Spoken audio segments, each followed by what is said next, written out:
Barbados, Barbados, Barbados. Let we march, let we march, let we march, let we march, let we march, let we march. Barbados, let we march, let we march, let we march, let we march, let we march. Listen, good night, everybody. Good night. This is not my usual good night. From about, I would say about 2 o'clock today, you know, I heard some news about Springer Memorial School. Good night, everybody. Thank you for joining. I know it's not an easy night for all of us. Sherry Johnson was on from after 3:36. I'm That Believer was on from 5:07. Yes, and Mr. Maximum was on from 5:25. Guys, please share this link.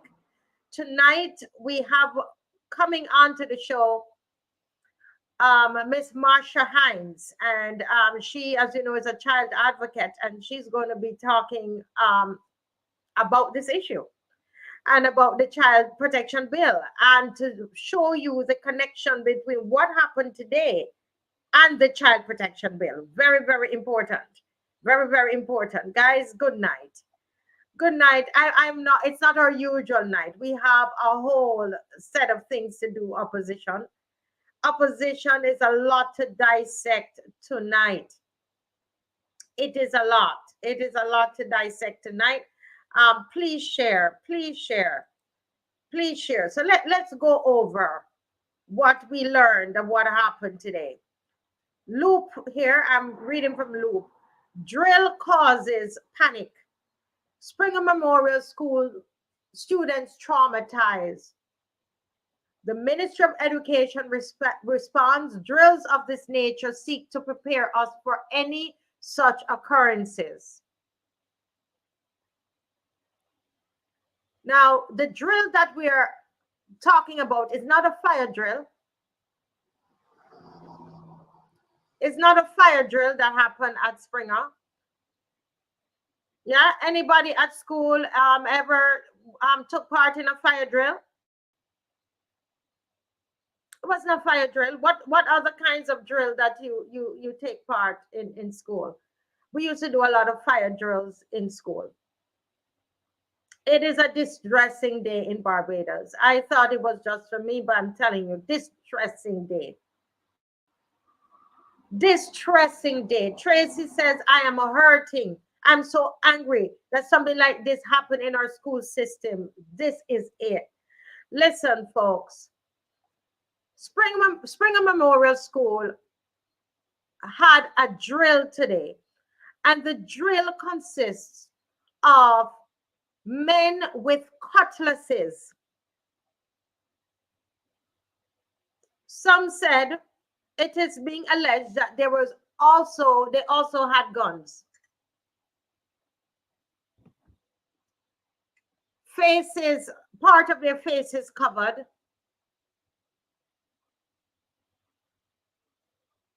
And they stormed the school and they stormed the classrooms. Now, for those of you who are overseas and you're listening to us, we've never heard of any such thing in a school in Barbados. Actually, nowhere in the Caribbean. Not even in Jamaica, where there's so much violence in the schools. Nowhere. Nowhere in the Caribbean has this ever happened like this. None.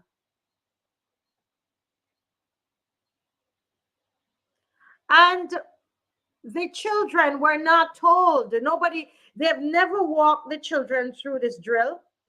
As far as we are told, and the information that I had up until when I opened up my computer, there has been no discussion with the children about a drill to say we're going to do this drill and this is what's going to happen. I was told that the teachers were told that there would be a drill, but they thought it was a fire drill. This is what I'm being told. that there were some teachers who were saying that they were told that there would be a drill, but they didn't know when those armed men came into the school. They did not know it was a drill because it's not something that was ever discussed with them.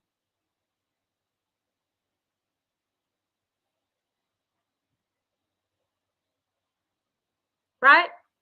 We have earthquake drill, correct, CG. This is what we know when they say they tell you to stand under the doorway.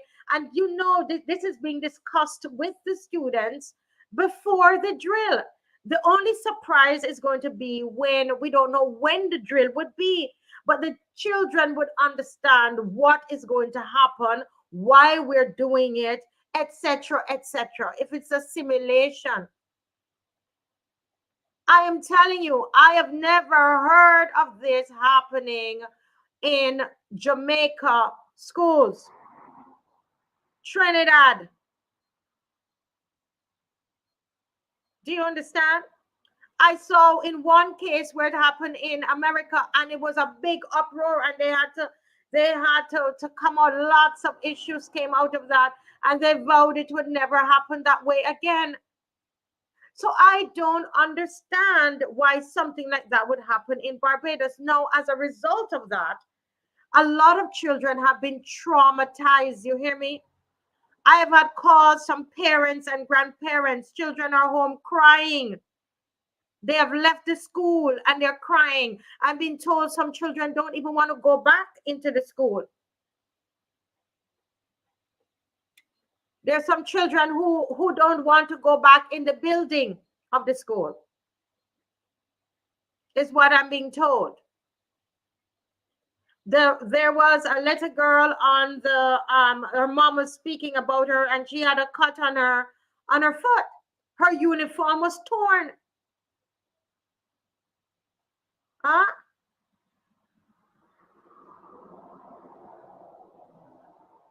I am saying now these children are traumatized. There are reports of a young girl, one of the little girls that had to go to FMH because she had a problem with breathing and her heart and so on. And I'm still reeling from this. I had to sit down and ask my husband, pray for me before I came on the show. I was so angry.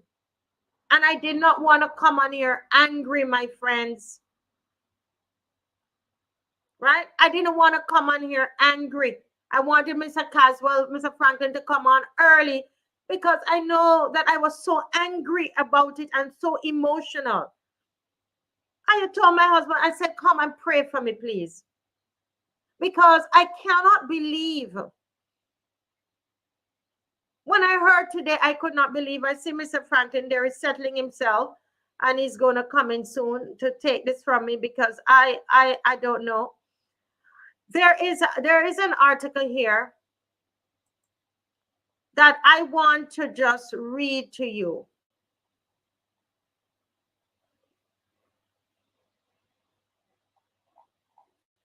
Just a little bit here. Let me see if I can find it. This article talks about the psychological toll on children when they have to go through these kinds of drill. There have been countless reports of students and teachers experiencing severe distress during and even long after high-intensity drills that simulate violent situations at school. A 2021 study from the Georgia Institute of Technology's Social Dynamics and Wellbeing Lab found that active shooter drills in schools were associated with a 42% increase in stress and anxiety, 39% increase in depression, and 23% increase in physiological health problems in children from as young as 5 up to high schoolers, teachers, and parents. Teachers who participated in this study recall students texting their parents, praying, crying, because they felt like they were going to die during these kinds of trainings. Parents noted that their children subsequently started experiencing extreme reactions, such as panic attacks and downright fear in response to innocuous things like hearing a fire alarm going off. The impact of these active shooter drills varies depending on the child, their understanding and interpretation of it, their past experiences, and their personal worries and fears, says Dr. David Sconfield, director of the National Center for School Crisis and Bereavement in LA. And this is an article in the Washington Post. Now, this is an article someone actually sent to me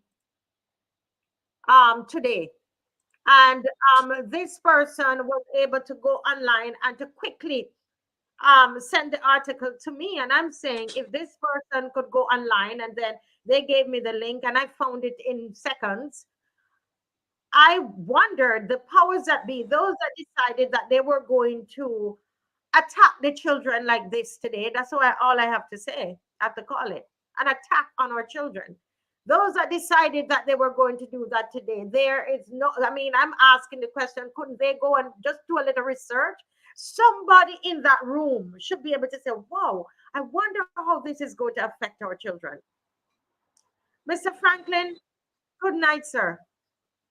Good night. I realize you were talking about the rent-a-thug situation at they call it rent-a-thug. Listen, Mr. Franklin, don't tell me anything for me to laugh tonight, because I am so upset. You're not going to get me. Don't let me laugh tonight. What you say, this is a rent. Come up close to the microphone. And I heard a birdie tell me, that they have a microphone for you. Come up close, man, and talk up louder. Yeah, speak up a little loud. We have to hear you tonight. No, I was saying that this rent-a-thug situation at the Spring Memorial School, I passed there today. The traffic was blocked up, and people were even diverting to go through the back IV and stuff. But I was tired, and I said, just stop the car. And I didn't know all this thing was going on right next to me, It was only after I went to the office and I heard the 12:30 news that I realized that it was this nonsense. And then my phone started going here where everybody's sending me things. Even the guys, but I tell you that it was rent-a-thug. It was just a simulation, but they used real thugs, because if so they went and they paid. You're saying, because someone was saying to me, I wonder if they paid someone, paid people to do this simulation. Yeah, but the thugs came with so, and the thing is, they actually somebody sent me a copy of a picture with a desk where the person chopped off a piece of the desk. The fellas really got into it with their role play. It seems as though that they're like, that is their profession, and you hire, that if you hire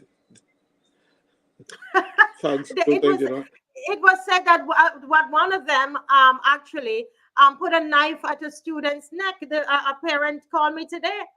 A knife she said that the student said a knife was put at one of the children's neck, and then and another girl said that they pushed over the desks and all of that. I mean, people dress up their good children, send them to school, and this is what how they attack the children. This is so stupid. I do not see or understand why any right-thinking adult, any right-thinking 15-year-old would not put on something as stupid as this. Yes, I understand simulations. I have actually participated and organized fire drills. But a fire drill is something completely different from what we had here today. And when you have a fire drill, I never had a thug drill before, so I can't tell you how to do those. But when you have a fire drill, you acquaint the people with the procedure days, weeks, or something in advance, so that when they hear the siren or they hear the alarm go off, then they know what to do. But you turn up with people who don't know what they're doing and terrorized. And I'm not exaggerating it. That is what happened to some of those children. They were terrorized children into fainting, puking, All kind of nonsense went on up there today. You know, somebody should pay for this. And I But feel that somebody should be has kept. to pay. Somebody has to You see pay. that? Go ahead, You know, right Mr. now, Franklin. any democracy where something happened under this watch, the minister would tender his or her resignation. I remember years ago, there was an Air India crash. The minister was on the airplane. He never flew an airplane like that. He tendered his resignation because it happened on his watch. We don't have Yes, any standards. Right now, McCONNEY should be there handing her resignation, if she has already done so, to the Prime Minister. correct, I, correct. You know, and somebody here is saying that I bet you that nothing is gonna happen. Green thumb. Let me say to you, we don't want, listen, if we think that way, that's what's going to happen. I'm saying to us, we will make something happen. It is a people. You heard what Mr. Franklin said. If this is a true democracy, this is a democracy, regardless of what they want to say that it is. They took this woman, McCONNEY, Mr. Franklin, and I know you can shed even some more light on this, but they took this woman, McCONNEY, from Canada, and she wasn't even eligible to be a senator at the time, but they went and changed the constitution. Isn't that so? Didn't the prime minister of Barbados change the constitution to accommodate yeah, McCONNEY being a senator? yes, they did. I well remember that because I voted against it Hmm. in the Senate. Matter of fact, I Speak up a bit more. Yes. I well remember, the Attorney General and me were still on good speaking terms that does this.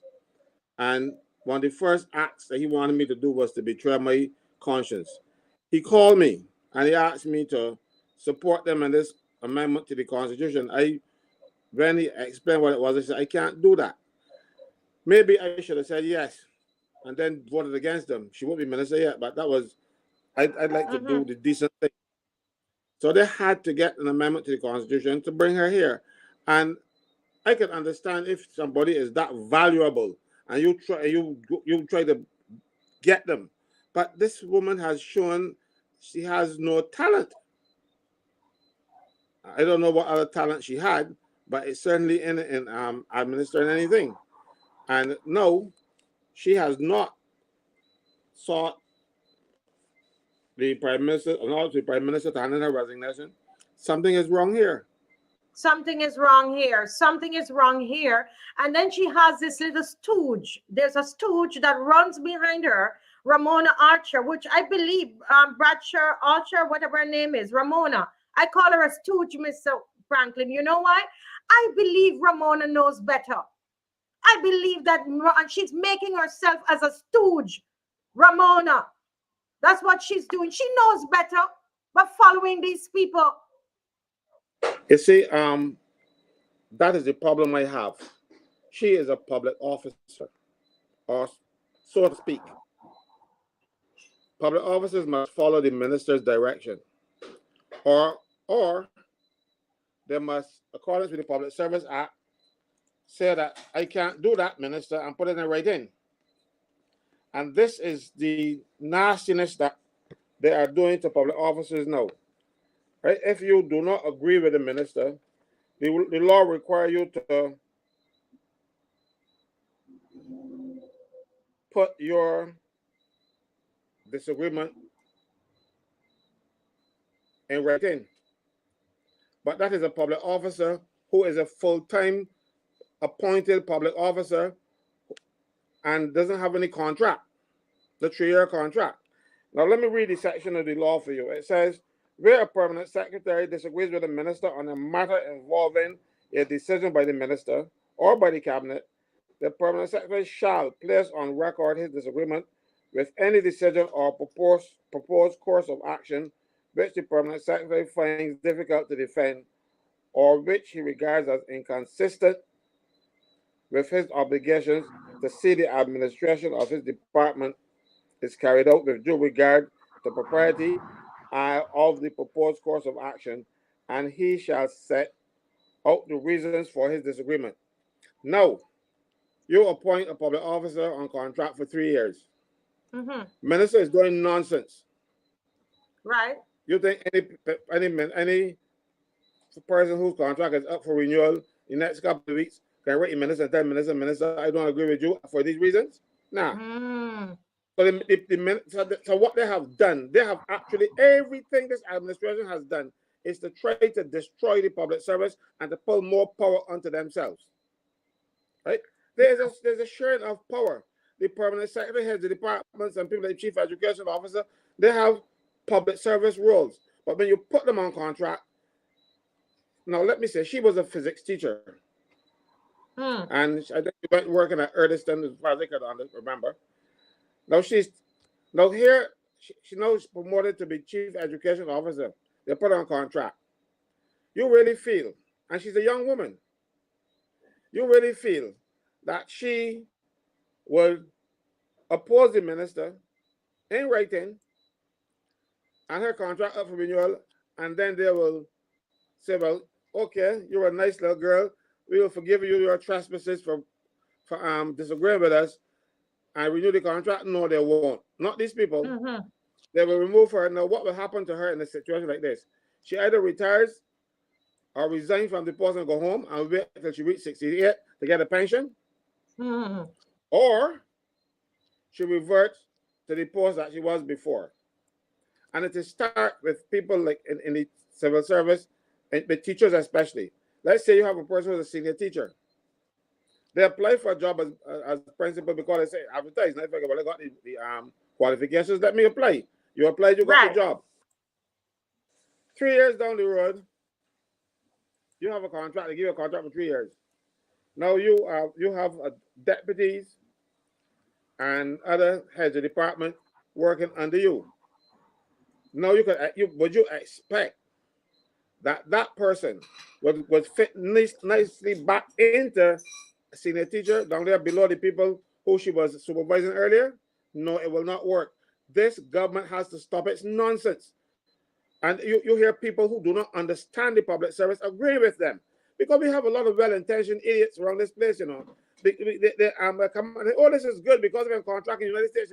This is not the United States. This is not the system of government. When you in the United States, when you have these officers, the heads of departments and stuff, they are contract persons. They are there to serve that administration. No, but public officers in Barbados are not there to serve any administration. They are there to serve the people of Barbados. You see, so when you hear people saying what's a nice move, because they don't know what they're talking about and it's not pretty. But I've been bugging myself, quarreling very badly about this thing, but nobody listens. Now you can see why this poor lady you got on the screen, she's a victim.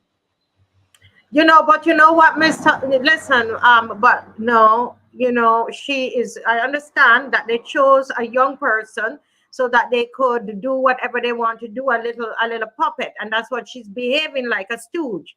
I'm saying this is an educated woman, and she needs to be able to stand up and stop allowing them to let her come out. She's the one had to give a statement, and then the other one inside there, she didn't. The same thing happened with the IDB. They pushed this one out, and I am saying she's gonna learn. She is going to learn, and she needs to be fired. This one needs to be fired. And the Minister of Education and the principal, three of them need to go.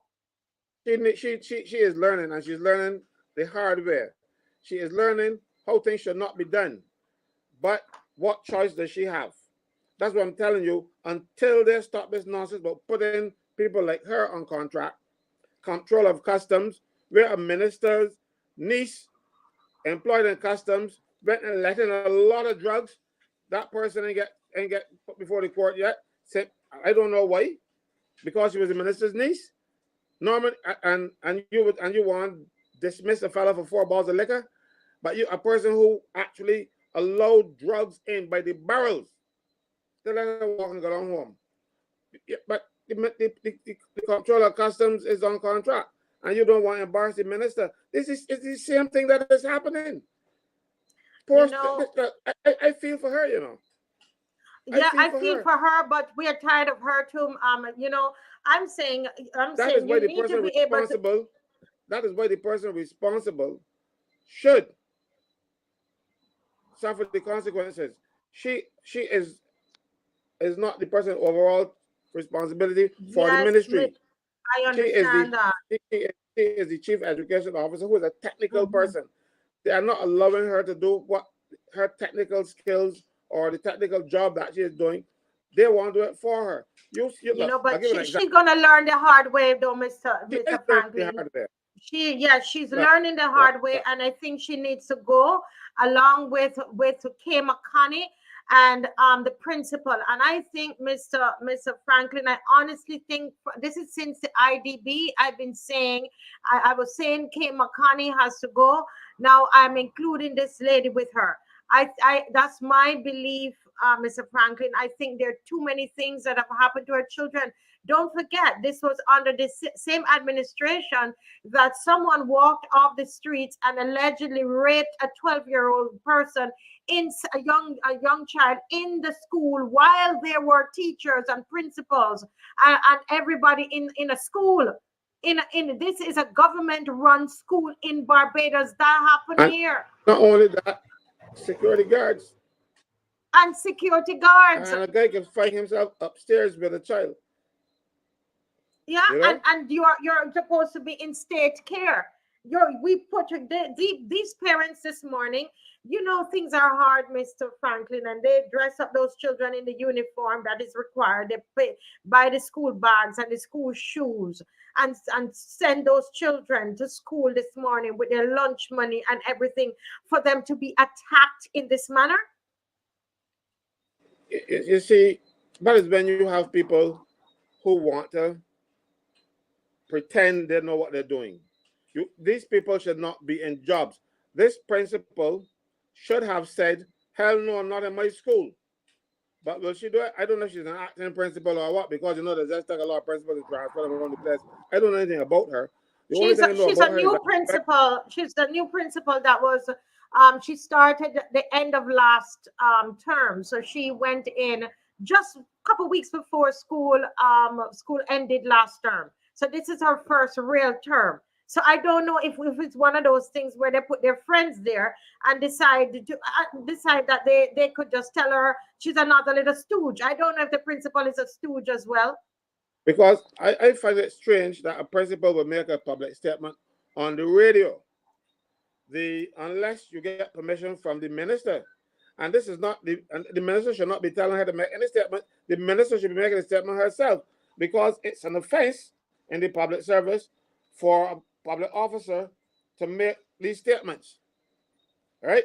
And in order to make a statement like that, that Hmm. public officer has, I can see if I find it here for you, has to get Yeah. permission the minister. You can't just go out there and say, well, you see, but again, she might not know and go out there, so I think she's doing the right thing. And you know, starts about bring the thing and she wants to sound pretty. Cause I was gonna hurt her. I said, but what nonsense she's doing? She had no Who is calling, this? making a statement. Who is doing the nonsense? Who? This not the principal. So she has no right on the radio. Hmm. This is a Oh this my is a God. stage. This is a stage where the minister responsible for the, that department, and Springer Memorial School is a department of government. That person should have been the minister responsible making this statement, and it should be the Mm-hmm. statement, and say that I will, and as a result I have to step down because this thing happened on my watch. Mm-hmm. But the principle is completely out of order. But does she know? Let me see. Let me see if I find it for you.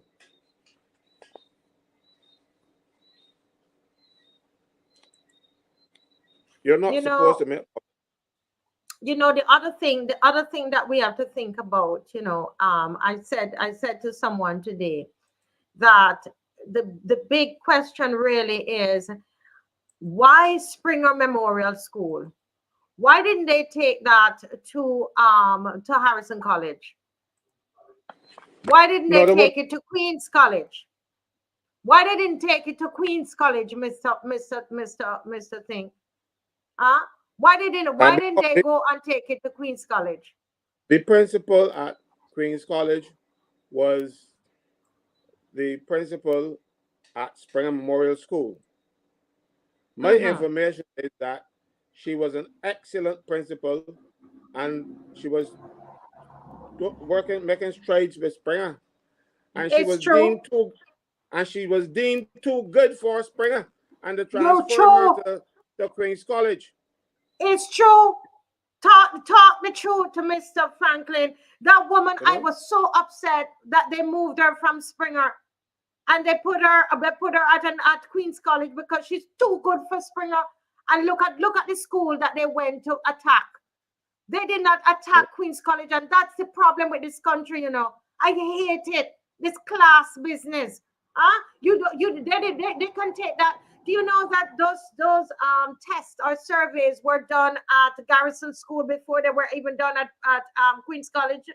The ones they had before I last understand year. that one was done the year before. Yes. Understand here.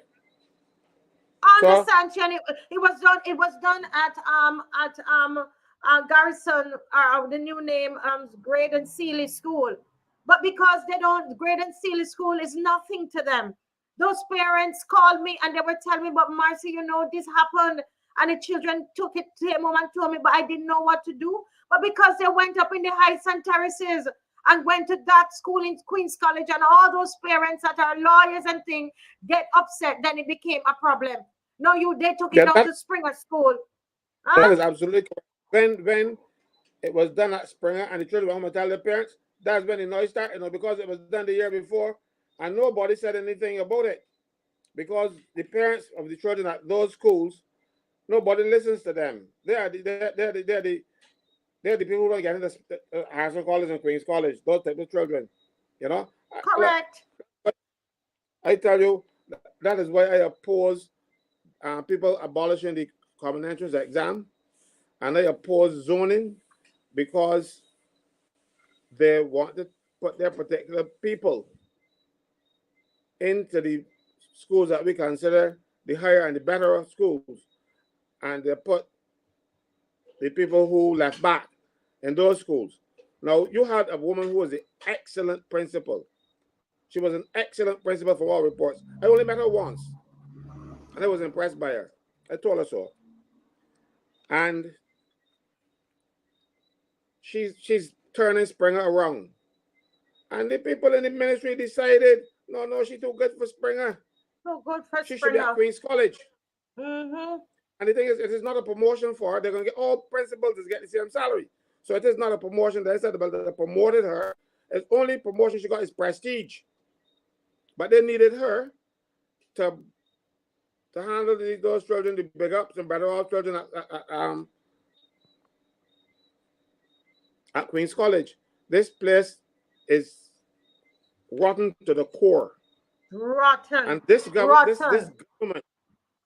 government is making sure that it stays so and get worse. But while you look for that, I want to say to the parents who are listening, this is where I want to talk to us guys while Mr. Franklin is looking for this thing. I want to say to us parents that this is a time that we come together. Please don't say my child was not at Springer. I was moved to tears today.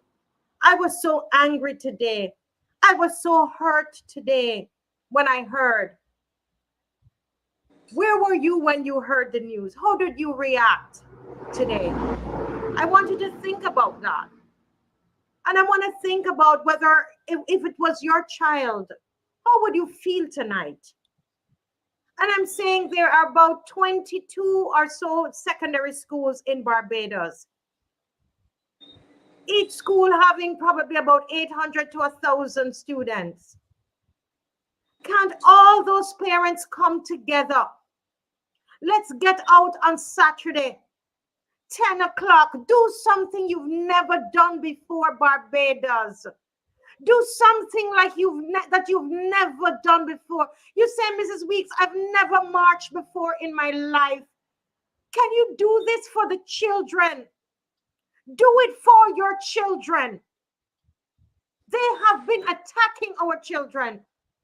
It happened with the IDB test. Guys, that was gross abuse. Forget even the type of question. Forget even if there were questions from the Bible. The point is that the children were deceived into a test only because there were minors in their care and they can't do anything. The adults were in charge and they tricked the children and gave them a test. How many hundreds of questions? Barbados, we are better than this. Turn the anger into something positive. Come out.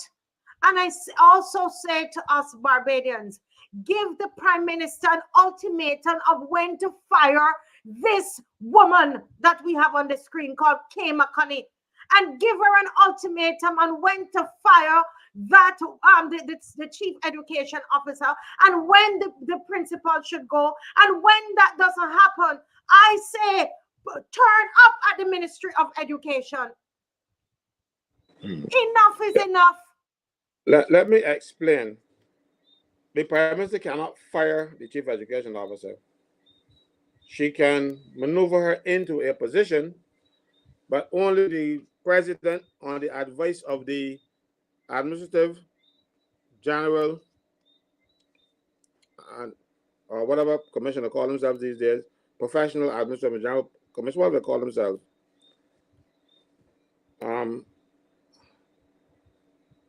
I found it, and somebody just sent me the thing I'm looking for. I have it here right now. It says, officers shall not give broadcast talks or engage in any discussion that is being broadcast on any subject that may probably be regarded as of political or administrative nature without the prior permission of the minister concerned, or the disclose or produce any in evidence, any document, blah, blah, blah, blah, blah.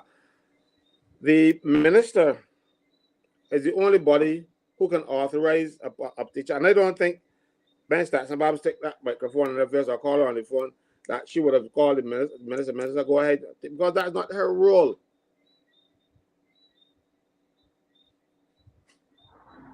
That is not her role. You see, the problem with these public officers who have not gone through the system and learned their craft well enough, but because there might have been political friends and they got political friends to get the jobs, but they don't know what else the job entails. And I suspect that is what happened here. Because right now, I see when Bob and Pedro Shepherd got charged for something that was not an offense, because they ran the last elections. This is an offense. I want to see what can happen here. Not they want to boy lock up or anybody charged, the boy lost a job. What I'm saying to you is, what is sauce for the goose got to be sauce for the gander. You can't be so rigid.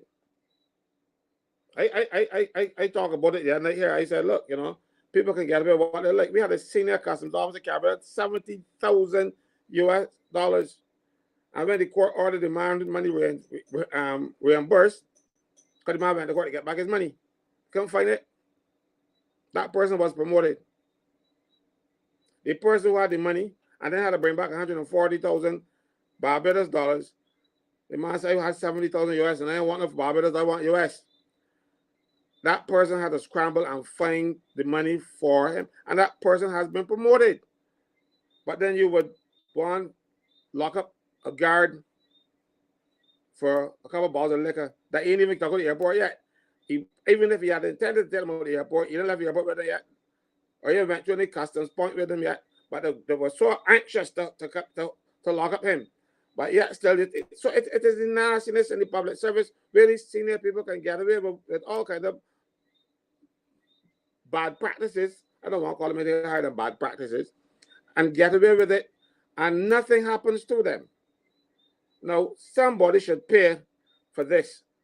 I don't know who, other than the minister, but somebody else should be held accountable for what transpired at Springer Memorial School today. Now, if my child was at Springer School, I would not be a happy camper tonight. And a lot of people will be miserable as a result. It is wrong. It is absolutely wrong. And somebody needs to pay. I don't know who else besides her. Because as you said, the minister, as I was trying to explain to you earlier, the prime minister can hire ministers, hire and fire ministers. She cannot hire and fire public officers. That is why they go over this nonsense with the 3-year contract. Because if you can't get them fired, you can find a way that instead don't renew the contract. It is wrong. And that is why you're having these problems in the public service all along, because most people who get these jobs, they didn't get them because of any ability to do the job. They get them because who they know and not what they know. I heard of cases where in the last administration, people who were in schools, and I know one case where the person was in the lunchroom, and she said, well, so I get a job as a principal, I can call Ronald. Next thing you know, that person was a principal at his primary school. That is how it happens. Politicians are supposed to keep themselves out of these things. That is why we have this debacle at the prison where a woman could go to a politician and say, look, I want to get a job in the prison. She gets a job in the prison so she can go and have relations with her boyfriend who's in there locked up for murder or manslaughter, whichever the case may be. And no politician that was involved in that head roll either. And they know. If I know, they know too. And if they don't know, call me and I will tell them. You know, I just I don't know if Winston is listening. Let me see if I can get this link to him. You know, I really think, you know, Mr. Franklin, that this was actually, I don't know if you realize, it's actually a little more than a year, because I went out by myself the first time I went out on the protest was October 10th. And it was October 6th or October 7th that IDB test was given to the children, or that we knew about it. It's almost a year. It's almost a year. Today is October 11th, family. Opposition, today is October 11th. It's almost a year.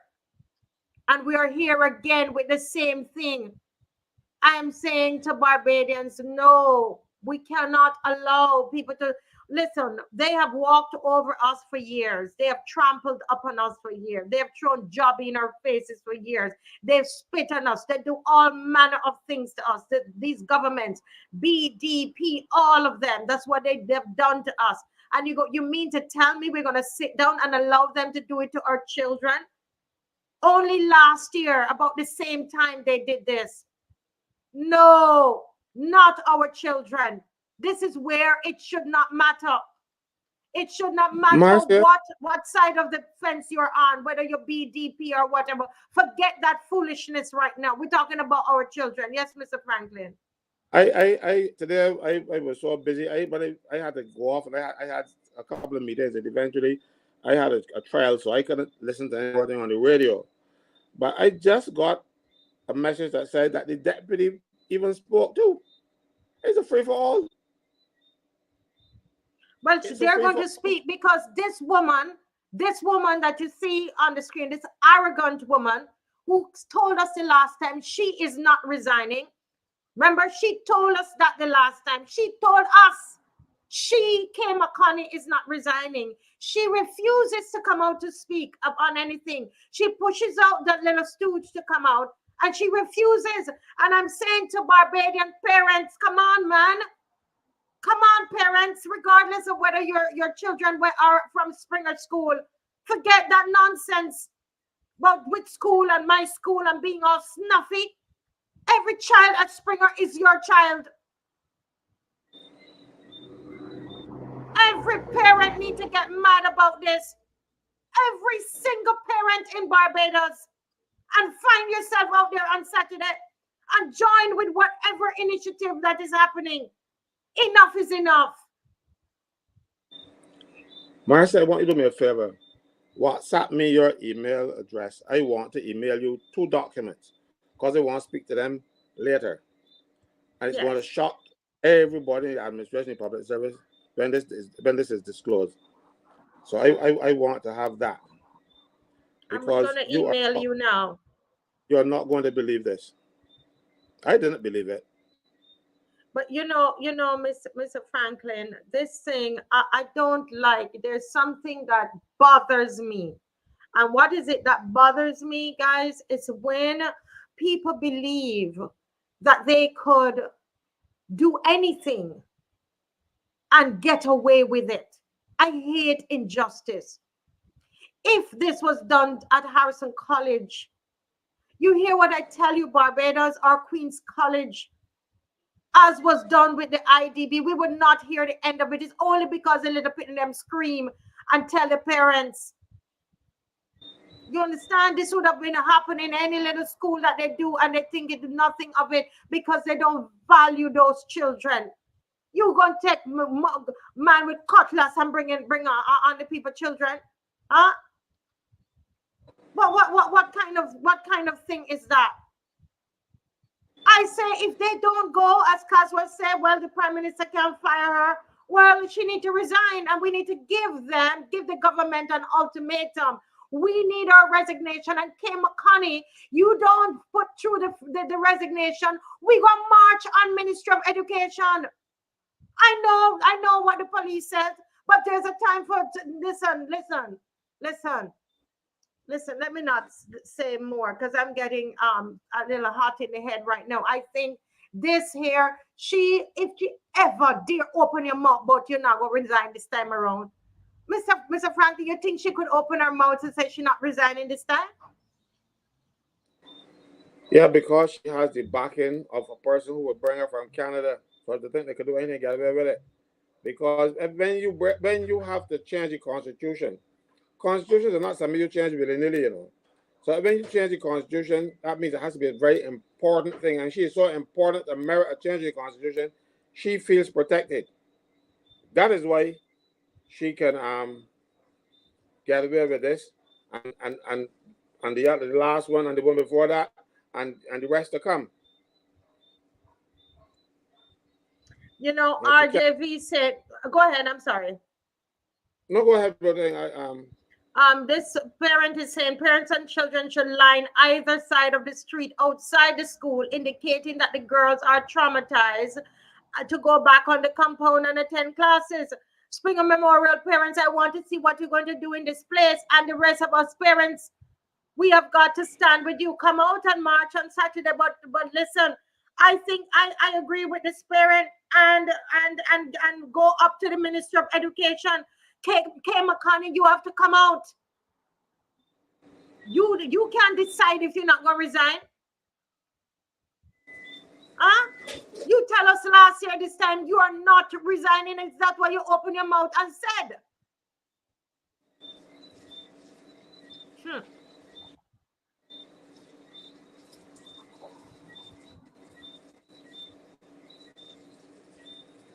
I sent my email. I sent you my email. I want those things put up. So when I'm referring to them, that people can see and read for themselves. Yes.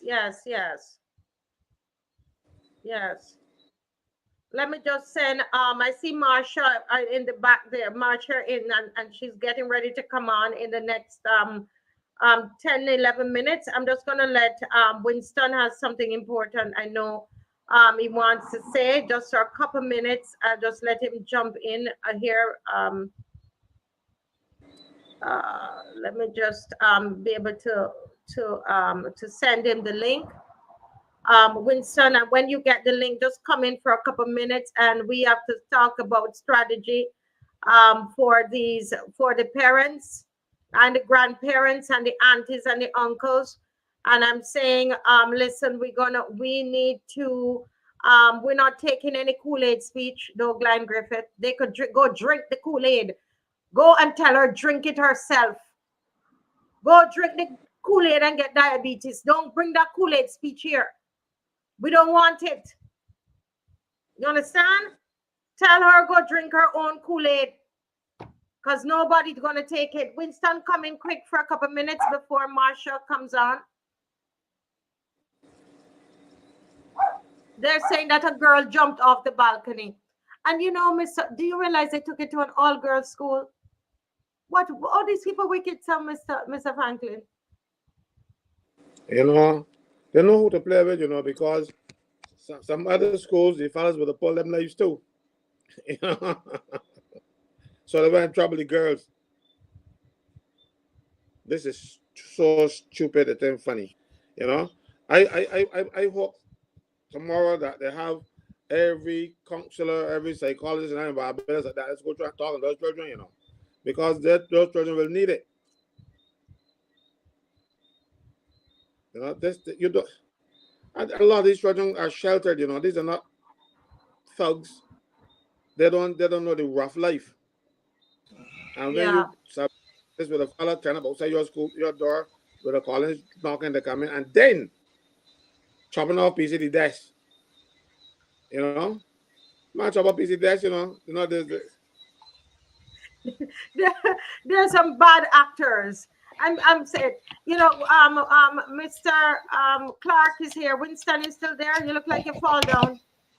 Okay. No, I was just putting on my lights on the camera. Sorry about that. Mr. Clark, we have 9 minutes. Can you just talk with us?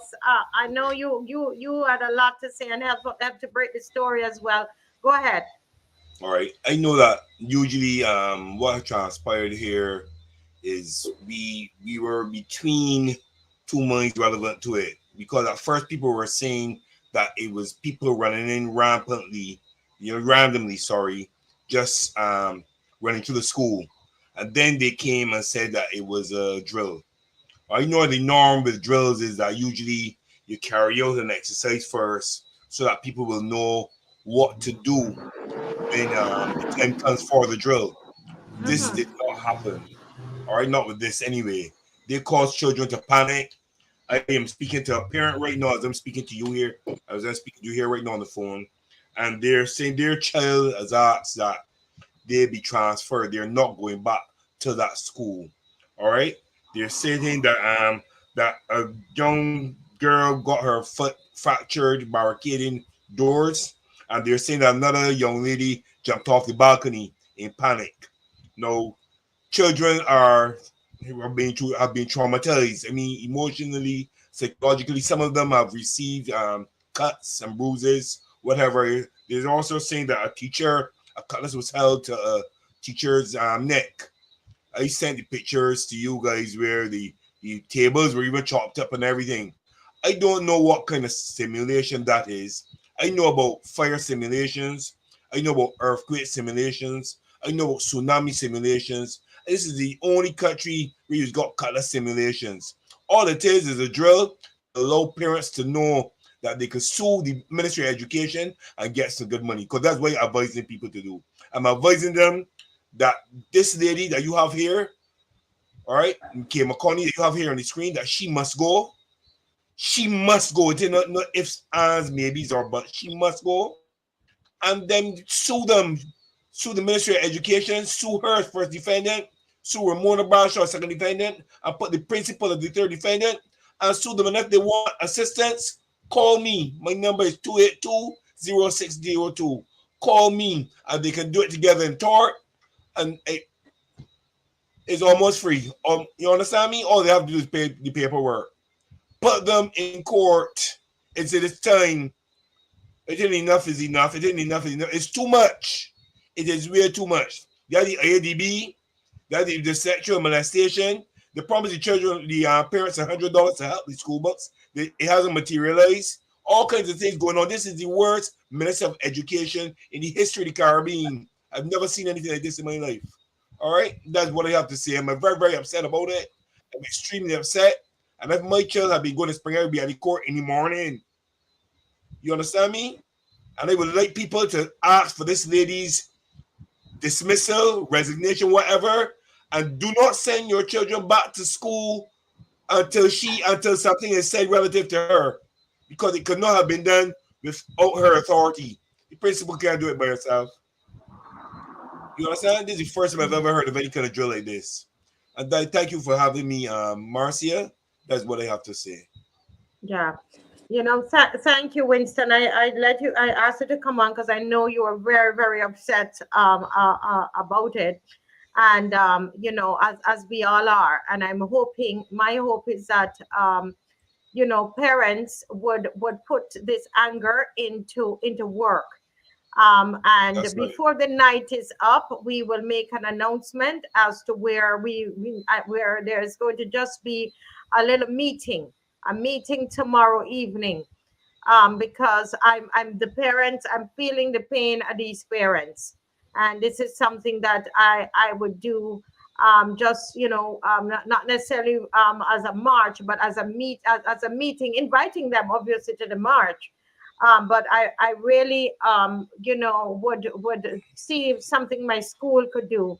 And I'm going to look at that, because no, this here cannot be allowed to happen. And we are no, no, we're not going to roll No, over on this one. Nah, no, no. no, Winston, no, All right. no. Okay. And those of you on here who are, I know there are people who come on and they are, you know, you support the government. I'm saying to you, what part of this could you support this evening?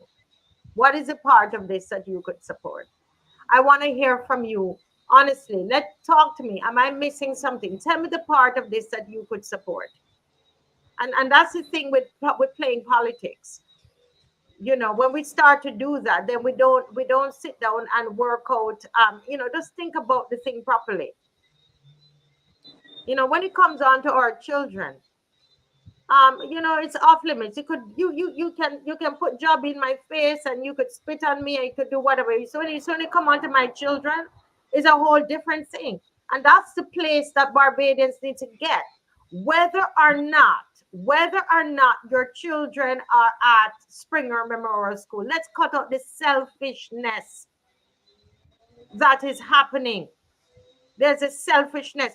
Let me ask, Mr. Franklin, is it too late for us to make some banners for for let's say fire K. McCONNEY, fire Ramona Bradshaw, fire the principal?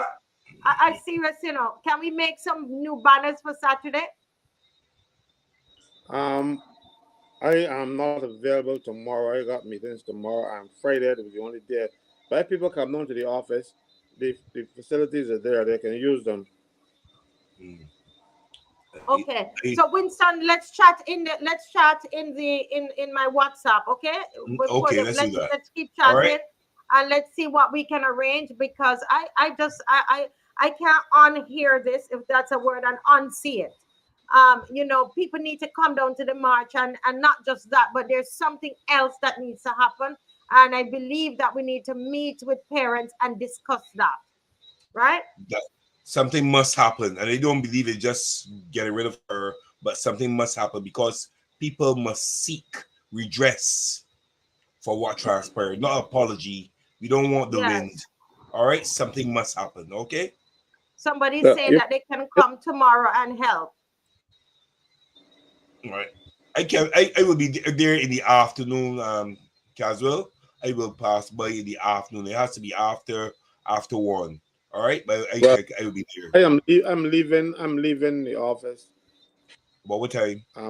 For a 3 o'clock funeral in St. Thomas, at St. Thomas All right. Parish Church. Okay, we But will discuss it I will do the after. necessaries. so Right, you and can I will I will leave you try to there. come down. I'll try to Yeah. come down, Mr. Franklin. I will come down tomorrow. Tomorrow's my All right. off day. I will come down there tomorrow. We can't not do anything about this. It's not right. I'll come down. We're gonna make the banners, and we will talk Oh, to me, this is Winston. nice. Right. So we now have this is hot off the press, Mr. Franklin. This is nice. What one of the opposition did up this, Lisa Niles, and I haven't even watched all of it yet. And so she's done this up. Can you play it, Mr. Selector?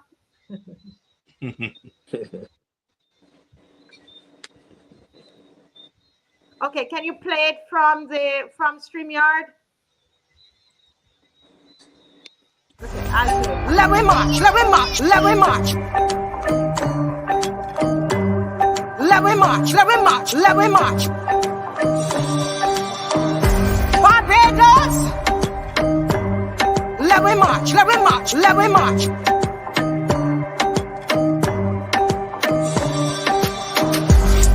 Let we march, let we march, let we march. Let we march, let we march, let we march. Barbados. Let we march, let we march, let we march.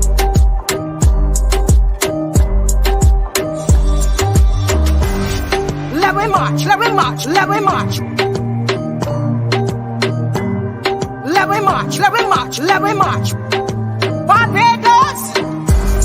Let we march, let we march, let we march.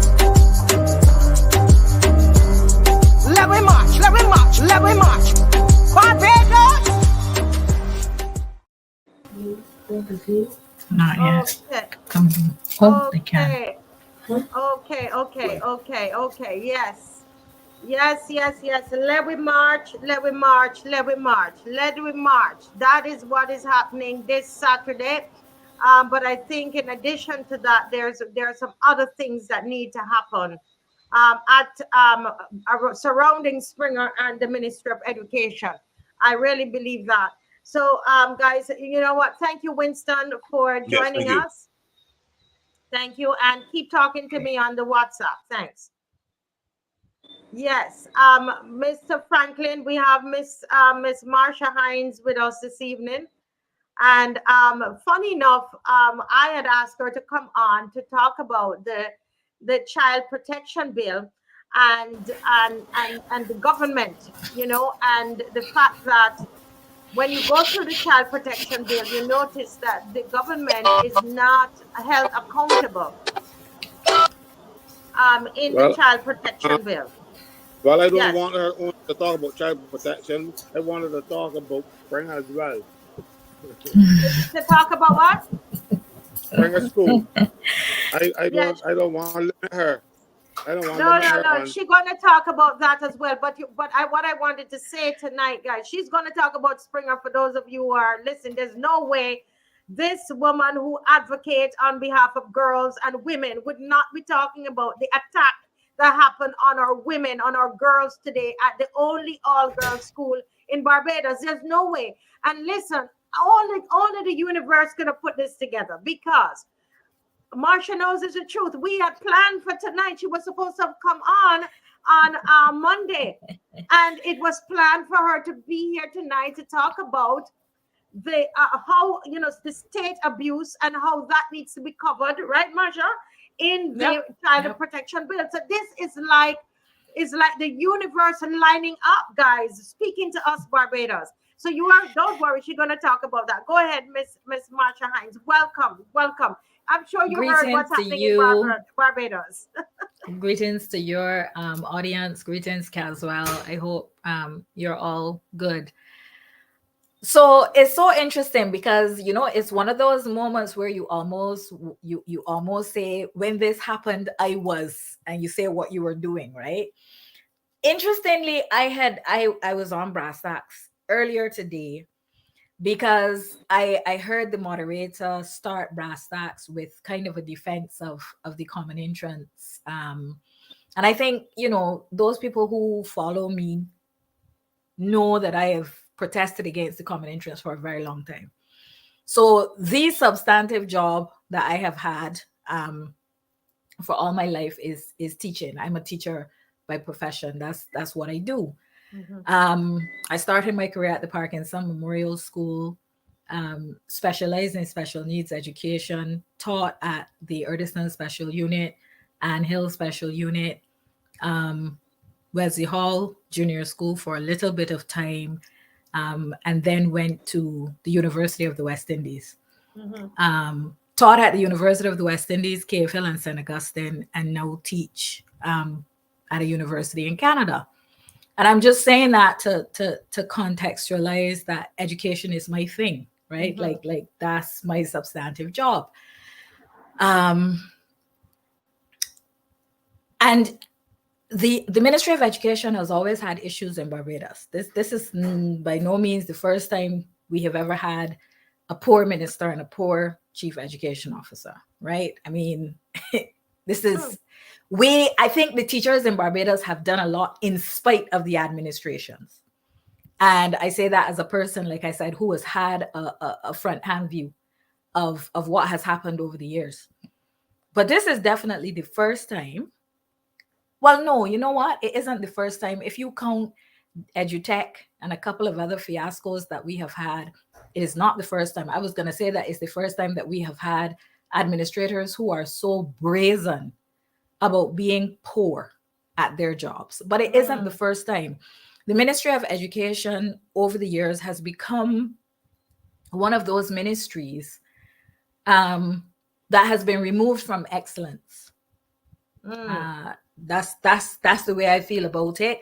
And where we are today is a gradual slide.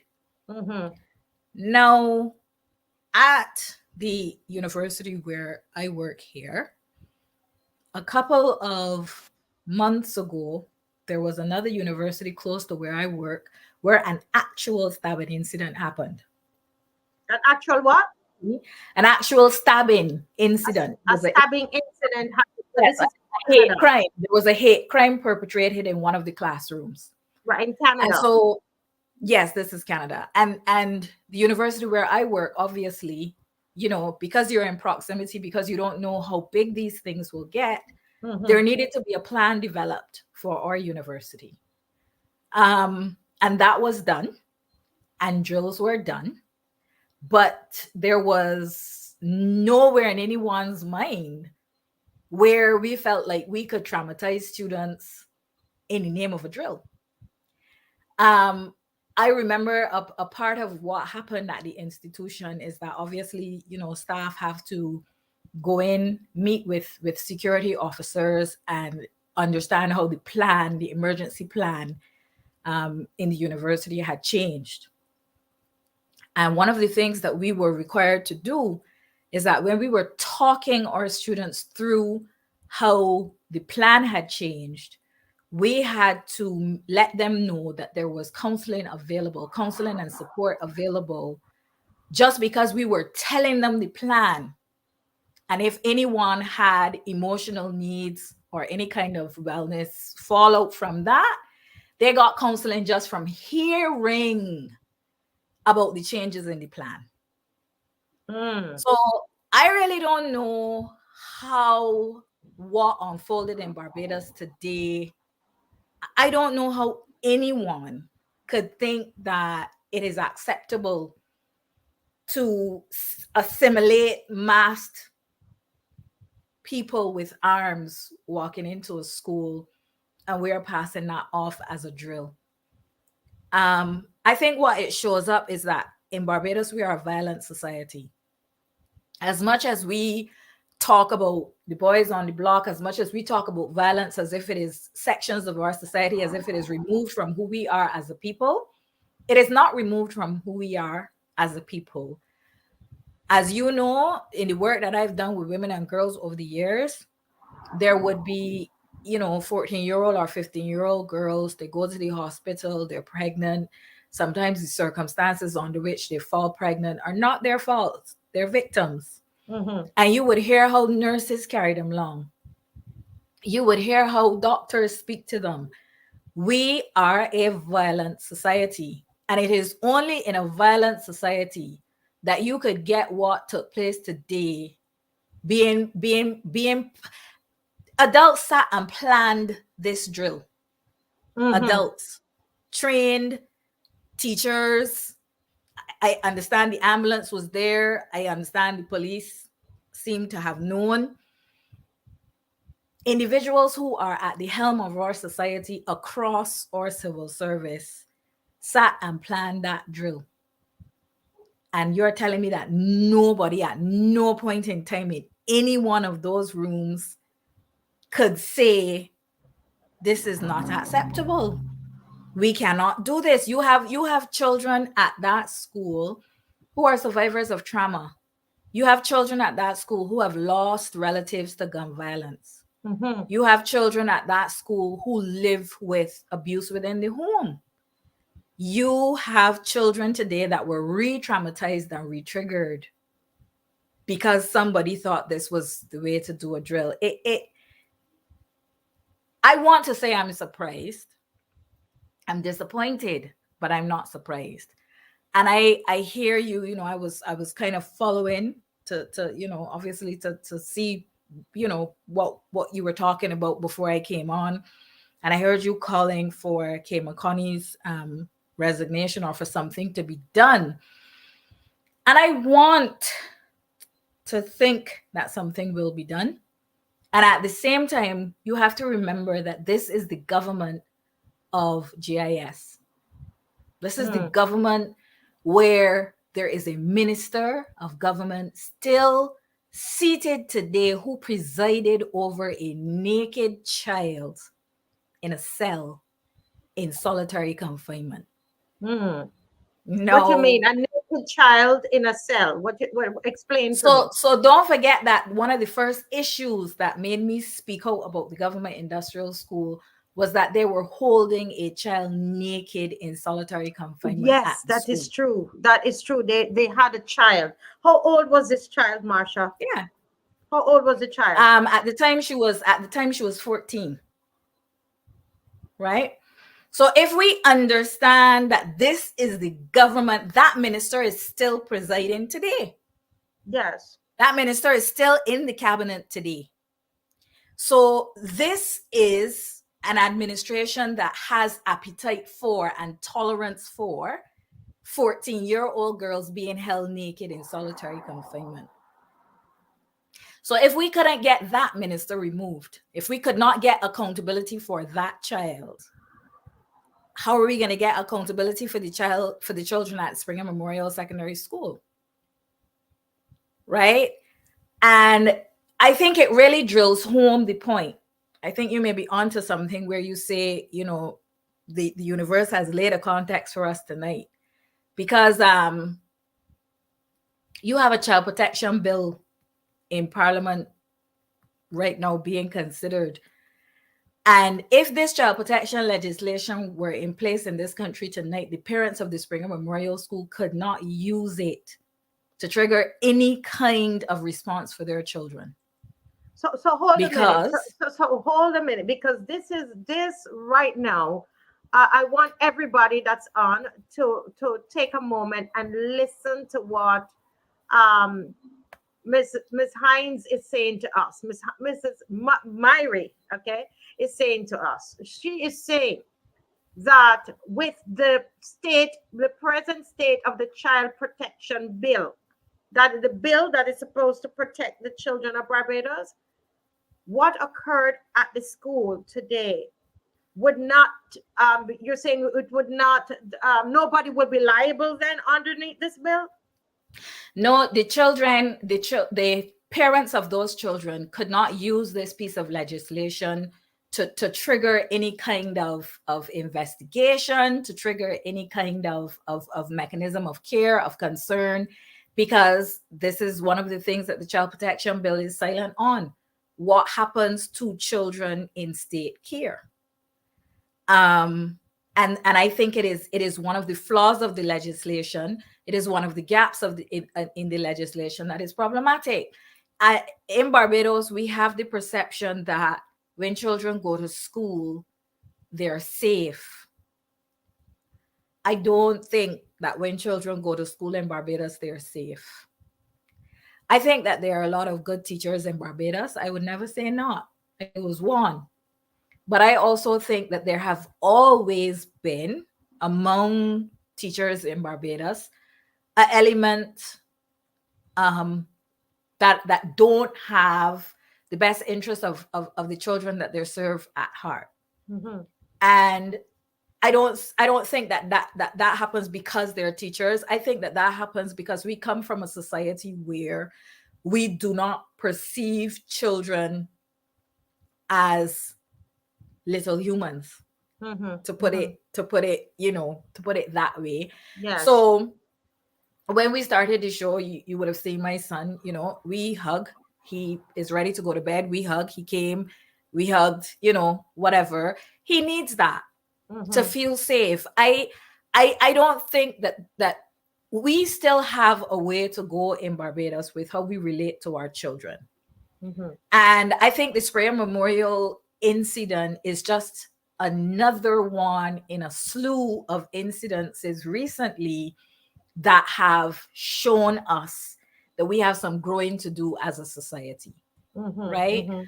We brutalize children within schools in Barbados between the ages of 3 and 16, Mhm. some 14, 15 if we put them out before.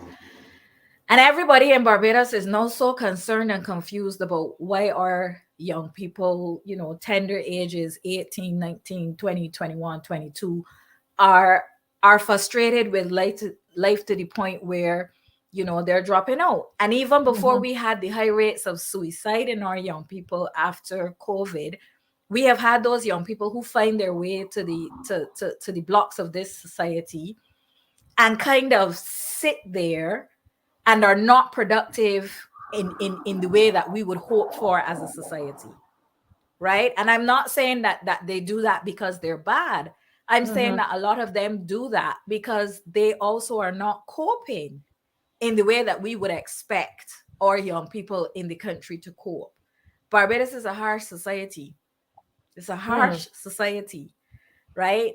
And so I think what happened today, when you take it in the context of the former Minister of Home Affairs, who also had responsibility for the government industrial school, EDMUND HINKSON, saying they're going to pass the bill regardless, you know, that is where we are in Barbados. That it doesn't matter what happens. It seems like it doesn't matter what happens. It seems like it doesn't matter how we feel as the electorate of Barbados. It seems like it doesn't matter how much we are offended, how much our sensibilities are offended, how much, you know, people can look at the situation and say, this is not right.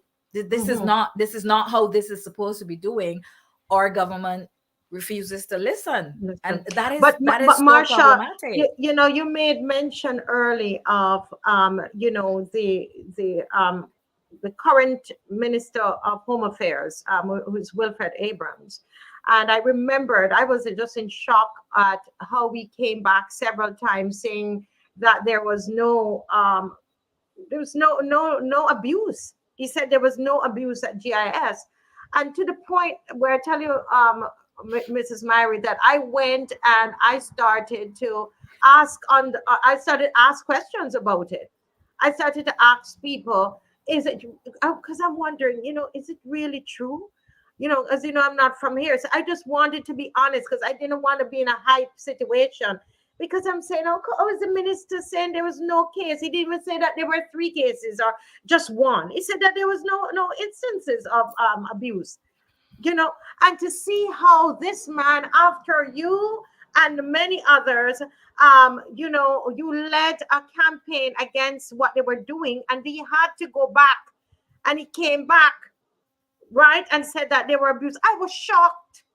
I was literally shocked. And then you made mention of Edmund Hinkson, who he now says that this is the same man I want Barbados to remember, that who said on Sunday that regardless of what people are saying, and you know, he clearly dismissed and labeled all of those people that had an issue with the child protection bill. This is, you know, these would be you know, people from the bar association, the people from the DLP, there's some church groups, and you know, just different people who had issues with it. He kind of even labeled them, and it made me wonder, if there is a culture of child abuse Of in course, there's a Barbados. culture. Of course, there's a culture Why of these child abuse in ministers? Because Barbados. he was a minister of home affairs.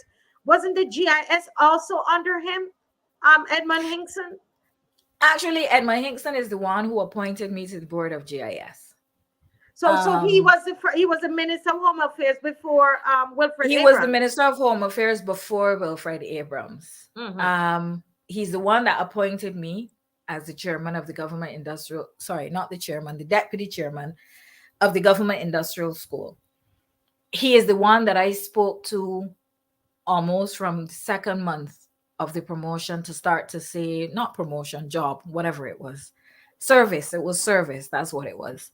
From the second month, I was saying to the minister, we have a problem here.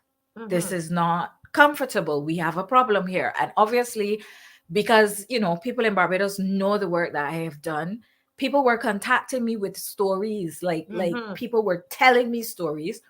So I started to do my own research. I mean, I'm a researcher. That's what I do. And I started to ask about these stories, and you know, from the reaction that I was getting from the staff, I was clear that, you know, something was not right. I started to, because the legislation at that time allowed for the board members to go into the school to do inspections. And I started to use that mechanism to go into the school to observe, to talk to the children. And I was very clear, the more I talked and the more I, you know, did my investigations, that we had a problem. So I started to draw it to the attention of Minister HINKSON, draw it to the attention of Minister HINKSON. He was giving me the impression at the time that he was paying attention to it. He would deal with it. You know, after that failed, I reached out to the Prime Minister. I reached out to a couple of other, you know, key people in the administration, and I wasn't getting anywhere.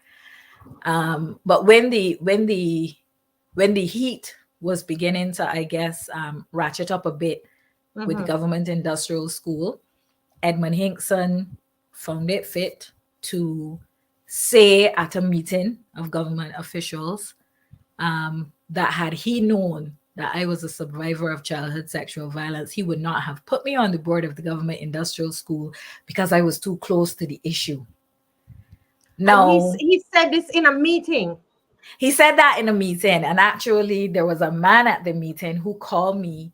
The man was not necessarily supportive of my tactics up to that time, because, you know, people in Barbados don't always like my tactics. But I always tell people diplomacy cannot replace war. Correct. Diplomacy cannot say that again. I love it. Diplomacy cannot replace war.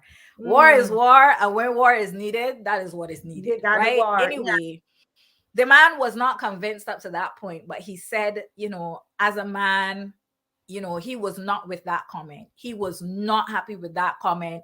And that was the point at which he actually then, you know, helped with the government industrial school situation. But here it is that you have a minister in Barbados who identifies as a member of the disabled community.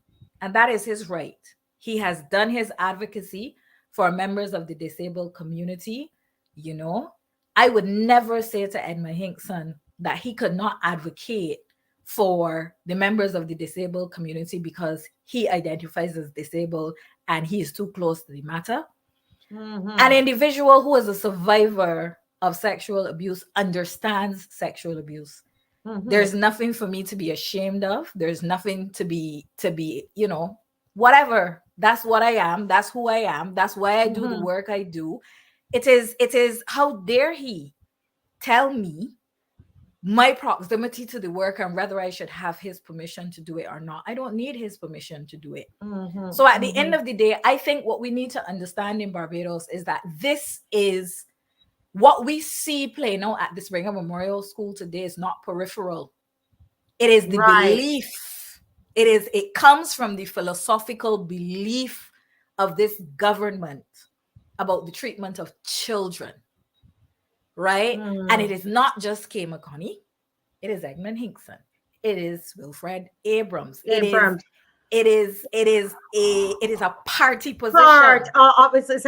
It's part of the system, and this is why he would then EDMUND HINKSON on Sunday, why he could just quickly brush off I mean, these are Yeah, serious issues. we The don't Bar care. Association that would have had with a bill. We're talking about lawyers coming together and said, listen, man, there's a problem. Even the child care board had a problem with part of it. You made a submission as well. And you're telling me he would just brush it off so glibly. This It man doesn't matter to them. It really doesn't matter. No, let me also make the point here that there are two bills that are before the parliament in various stages right now with respect to children in Barbados that Barbadians have to pay attention to, because this government has a way of conflating issues and confusing the public. The Child Protection Bill is one of two pieces of legislation before the Parliament of Barbados right now for consideration. The second bill, I am just pulling it up. The Child Justice Bill, is that it? The Child Justice Bill. So there's the child protection legislation and there's a child justice bill. And what the government is trying to do is to treat two categories of children who sometimes one child can fit in both categories, but there are two categories of children in need of care. So what happened at Springer Memorial School today actually makes every child at the Springer Memorial School who was present in that melee a child in need of care right now, because those children have been faced with an emotional trauma and they need support to be able to get past that emotional trauma safely. Okay, even sometimes you would know that a child could watch a movie on TV or something that is not even real in, they're not in it that way, and they get upset. They need support to be able to sleep. They need an extra hug. They need an extra story read, right? That is just from something that they saw on a screen that they're not interacting with. Far less children who see mass people running through the school. I saw one video with a man dressed in all black running through the school. Like, that is a traumatic event. They will not remember it as a simulation. It was real to them. It actually wasn't a simulation to them. It was real to them, right? And so we have those children in need of care, children because of their environmental issues, right? Who need our support as a society to be able to bring their lives back to a state of normalcy and balance. Yes. And then you have children in conflict with the law, right? These are children who have offended in the same way that adults, sometimes run afoul of the law. Now, a part of what we were saying with the government industrial school all along is that if we have two categories of children in need of care, which is what the Child Protection Bill is supposed to be geared to, and children in conflict with the law, right? Which is what the Child Justice Bill is supposed to be geared to. Right. Then we need to build out two systems. We need two systems in Barbados that will deal with the needs of those two separate sets of children. Okay? What we have been doing in Barbados for the longest time is that we have been locking up children because they're in need of care. So again, let's use the Springer Memorial saga that happened today. Let's say one or two of those children begin to act out. One or two of them begin to be angry. Yes. One or two of them, they can't settle back down at school. We would then criminalize those children instead of offering the services and support they need to be able to bring their lives, like I said, back to a balance. Right? We have now created this child protection legislation, but we still do not have a facility in Barbados where children in need of care will be housed. Now, some people might say, but we have children homes, so that's not accurate. We have children's homes in Barbados where traditionally, when children exhibit behaviors that are challenging. Let's put it that way, right? The child care board will go before the court with the same government industrial school, charge the child for something called refractory behavior, and send the child from the child care board to the government industrial school.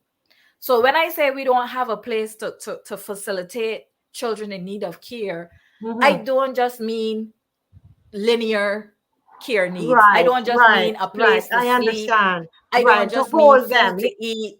Yeah. I mean children who need a little more professional support and intervention to be able to manage their behaviors. One of the conversations that is left unfinished about the government industrial school issue is the fact that every child that runs away in Barbados is not actually hot and looking for penis. Because this is something that my people still upset me with to this day. Children wander for a number of reasons. And one of the major reasons that we have not had a conversation around is the onset of mental wellness or illness issues. So we know in the adult population that there are individuals who choose and or prefer to live outside, because when they live outside, they feel like they're able to manage, you know, their well-being better, right? Some of us will pass judgment. Oh, this is a vagrant. Oh, this is whatever. We, you know, those words that we use. But what we do not realize is that vagrants, you don't get to 25 and turn into a person who prefers to live outside. You don't turn into 30. You don't get 30 and decide, okay, I'm gonna just live outside. These things have onset ages. And some of the onset ages are during puberty, during teenage years, when you know people's bodies start to change, you know, things happen in the brain and that type of thing. So there are a fraction of the children who wander, who you know, leave home without the permission or the knowing of their parents, who do have mental health issues, mental both wellness and illness issues, right? And we still, when I talk about children in need of care and not having a facility to house them, those are the kind of children that I'm talking about. Yes, right? I I'm talking understand. about children who may not be able to function cognitively at the age, able to function at their age. So you may have a 14-year-old child who functions at maybe, you know, the level of a 12-year-old, the level of an 8-year-old.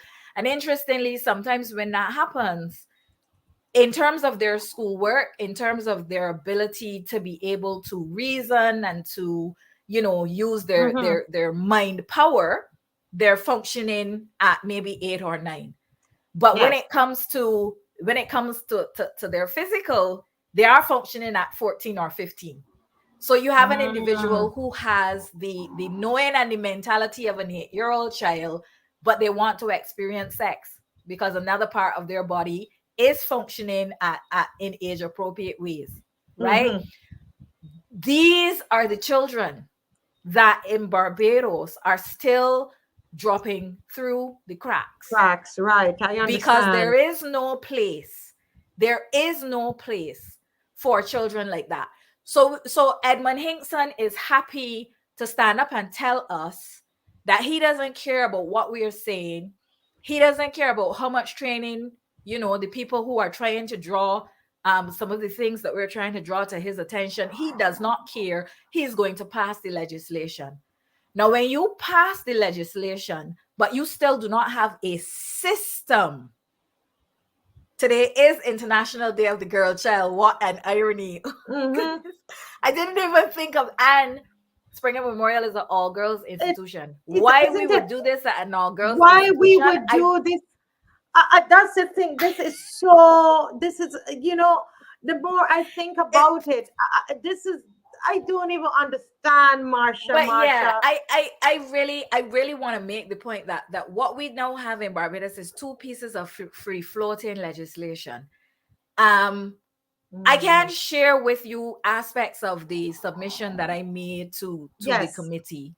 Yes. And to be honest with you, in my submission to the committee, what I focused on was the safety of some of the government departments that we were asking to preside over the child protection and the child justice bill. But before I come to the point of the safety, let me also say that what we do not have, so the Ministry of Home Affairs will administer the child justice bill. The Ministry of Social Care will administer the child protection bill. Okay. What we do not have is a mechanism that brings those two ministries together. And so what we have created, the two bills needed to be split. So I hope nobody hears me to say that they didn't need to be split. The two children are two sets of children with two different needs. I have no problem splitting them out. What I do have a problem with is, given the way that our governmental functions work, given the way that our ministries work, I have a problem with the two of them now belonging to separate ministries in such a way that you will create another gap that children will fall through. Right. Because what will happen to some of these children that are the most complex to deal with is that the Ministry of Home Affairs will try to pass them off to the Ministry of Social Care, and the Ministry of Social Care can pass them back off to the Ministry of Home Affairs, and the parents will just be frustrated, right? I have never met a girl at the government industrial school. I'm not trying to make a blanket statement here. I am telling you my experience. I have never met a child at the government industrial school who, when I spoke to the parent had not tried for that child.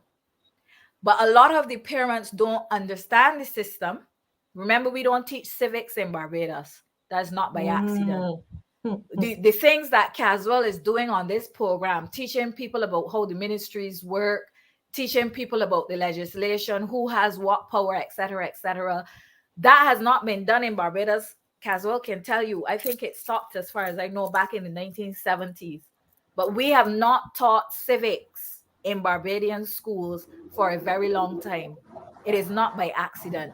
So when the police come and knock on my door, right, and tell me, well, I know, pick up your child on the block and it go to the government industrial school. Many of the parents try to protest. Many of the parents say, I don't want my child to go there. I don't, you know what, that's not what I want. Give me something else. But they don't understand how the system works. And so they can't stand up for something else. We have made commitments to the international. I heard the same Edmund HINKSON, you know, boy, let me tell you, some of these politicians, bull, you know, real bull. I don't know how they sleep at night. I heard the same Edmund HINKSON. I made some notes talking about Barbados is a signatory to the UN Convention on the Rights of the Child. And we have responsibilities and obligations to the international community. I just want to make the point that the UN Convention on the Rights of the Child guarantees every child the right to maintenance and access by parents. But we have the most broken maintenance and access arrangements in Barbados. You have, and I'm you know, I can only say the reality. You have women in this country who have to walk up and down and beg and do things sometimes that they don't want to do to be able to feed children, that men walk away and leave. And in other parts of the world, you can't do it, because in Canada, if you don't pay your child support, the next time your passport or your license come up for renewal, you can't renew them. It's not that the men here are so much better or so much more responsible. Here they're held responsible and accountable for their obligations. In Canada, you will find that a lot of men are actually the ones who go and get tied. After they have the amount of children that they want to have, they have vasectomies, because they understand that if you continue to make children, you will continue to have to support them. So I do not understand how the minister says we have obligations to the international community that we have to meet. But something as simple as improving our access and maintenance system in Barbados, we can't get that done, right? This is the same minister that talks about our international obligations. Well, there is something called the Rules for the Protection of Juveniles Deprived of Their Liberty. They're called the Beijing Rules. When the minister was the minister over home affairs with responsibility for the government industrial school, the government was breaking every single rule in relation to the children deprived of their liberty at the government industrial school. They were not having rounded meals. They were not having access to their parents. They were not having access to legal counsel. I could go on and on and on and on. If there were 30 rules, we were breaking 33. Okay. But they were having access to sex. Well, there you Who go. was having access to sex? You mean the children? The children. So at the end of the day, I want us in Barbados to really understand the magnitude of what we are dealing with. One of the things that I was trying to make a point about on Brass Tacks today is that we have a problem in Barbados with the general atmosphere and environment of our school plans. I know of a woman, a mother right now, whose child is being terrorized at the Parkinson Memorial School. And the Parkinson Memorial School is one that is near and dear to my heart. That's where I discovered what I wanted to do in my life, teaching, and that I love to teach, and that I happen to be good at it, right? The Parkinson Memorial School has always had its challenges. And the Parkinson Memorial School is one of those schools where you get a student population that has various needs. Some of them are needs because of the environments that the children live in. Some of them are needs because of things that were not addressed and captured at the primary school level of education. There are various reasons, and the school is big. Even back in 2000, when I started my career, we were, I think, 1,100 strong as a student body. That's a big school to manage. We have not addressed the issues over the years, and it has now gotten worse.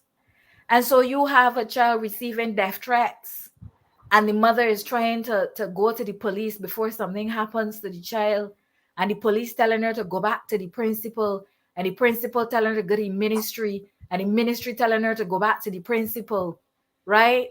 It is okay to say every child in Barbados has access to education. But when you go into a school environment and mass gunmen show up, when you go into an environment and you are so afraid as a child that something is going to happen to you, right? What kind of education are you getting? What kind of experience is that? Like, it is not, we can say that every child has access to education, but we know that that's not really where we are in Barbados. That's not where we are in Barbados. It is really hurtful to sit from my vantage and see the decline that has happened to Barbados in the last couple of months. It's Barbados we're on a slide. We are on a slide. Marsha, I want to read something for you that was sent to me via WhatsApp, and I hope it is untrue. Okay. It says, while they were in the classroom, they heard the head teacher on the system, meaning the public address system, saying, "Please don't kill me." And 5 minutes after, these men barged into the classroom. The teacher fainted and fell down and struck the back of her head. You imagine? I hope this is untrue. They said the head teacher, to set up the simulation, she says, "Please don't kill me," on the public address system. And then you see some people rushing in the place. That's cruelty. It is cruelty. It actually is cruelty. But again, we have to remember that this is the Barbados where if your mother doesn't know where you are, your father doesn't know where you are for a period of time, we put you in solitary confinement for 2 and 3 weeks at a time. And we think that that is a reasonable punishment for that crime, right? That is cruelty. This is cruelty. We live in a cruel society. That is being perpetrated by the state as well. And that's the other part of it, because the Child Protection Bill, as you, I don't know if you heard her saying that, Mr. Franklin, is that the parents would not have gotten, this bill would not cover what has happened at the Springer Memorial School for these parents today.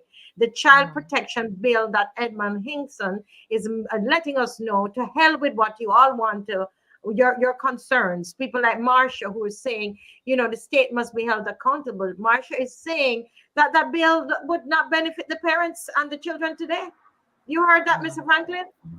Yeah, I'm aware of it. It wouldn't. It wouldn't. So at the end of the day, you can imagine if to teach my child that a stove is hot, I took his fingers and put them over the stove, people would think I'm crazy.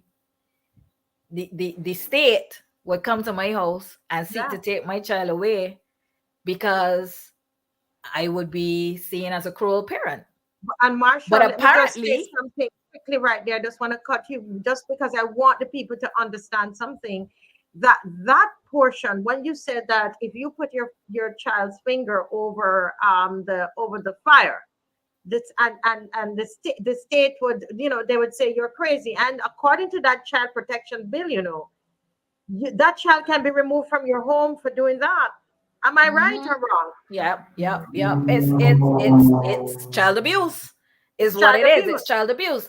So okay, I don't understand how if a parent does it, we understand that is, you do not have to put the child's hand over the fire to teach it that a stove is hot or that there's danger there. In the same way, you do not have to bring masked people into a school to help children to understand what a safety drill is. Okay? Now, the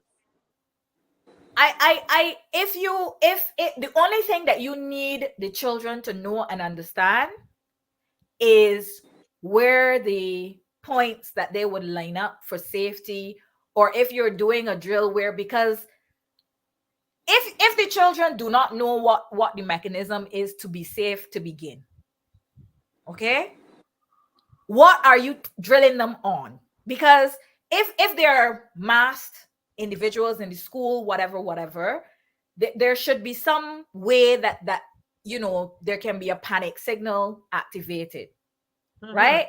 So all the children would need to know, and not so much the children, the teachers need to know it, not the children, right? They need to know where are the points in the school where the panic signals will be triggered. If the principal has an address system, right, there should be some word, some code, some whatever, that when the teachers hear this, they know what the mechanism is. They know to lock down the classrooms, to lock the doors, you know, whatever. But the thing about it is, the other joke about what happened today is that, as far as I know, there's no school in Barbados where we can lock down a school. So again, because we live in the global north, there are school shootings in the US, there are hate crimes in Canada, less so, but there are some. Every school in Canada has the mechanism to lock itself down. So if there is a threat in the area, there is a mechanism between the police and the school administration where they lock the school down, right? There are mechanisms such as having doors on timers at these schools that not even the principal controls, not even the teachers control. So the students go into the school in the morning and the school locks itself down. And that is not a feature necessarily that is controlled, you know, by somebody deciding, well, I can just unlock the door. But the joke is, if you have masked men come through the gates or the backyard, because most of the schools in Barbados have backyards. They don't even have fences, right? So if you release mass men in these schools, what really are we trying to prove other than that our school plants are really not ready for 21st century life? Because you can't lock down any school in Barbados. We still have the big old doors, Caswell, that you gotta swing on the 2 hinges, and you gotta be careful when you swing, because if your finger catch in there, it coming off. Well, Right? they said that a young girl, her ankle was sprained trying to lock the door. Because there is really big, heavy doors that it will take physical strength to move. So what are you teaching the children? All you have done is instill fear. You have instilled fear into those children. And there are some of them who will go away from that event and never really feel comfortable within that school plan again.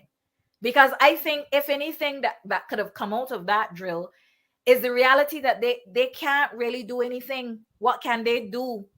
What can they do from very young here, right? And it's not done as a drill. It is just done as a part of safety, right? It's the same way that you teach a child, for example, not to stand up too close to the end of the train platform. Like, you teach a child, you know, if you see someone in the school that you do not know, you run to a safe adult. You know, if you see someone come into the class that you do not know, I don't remember the phrase that they tell them, but they say something about roll and make yourself small. You know, so let whatever. me ask you something, Marsha. What age you are in? Because you just said they just had a something like a drill at your school, but there was so much counseling that happened before. There was a lot of training of the staff and so on before they did this drill. What's the age group that you're talking about here? No, let me make it clear. Our drill did not include students. Our drill happened when students were still at home. We don't. And this was, you were doing this because you had a real life situation where someone was stabbed in a nearby school. Yes. And your school, school said, let us do a drill, but you decided that you were not going to do the drill. You did it on like a Saturday or a Sunday? No, so this is it's university level. Let me say that it is university level. So the youngest student is 17, and not 11-year-olds.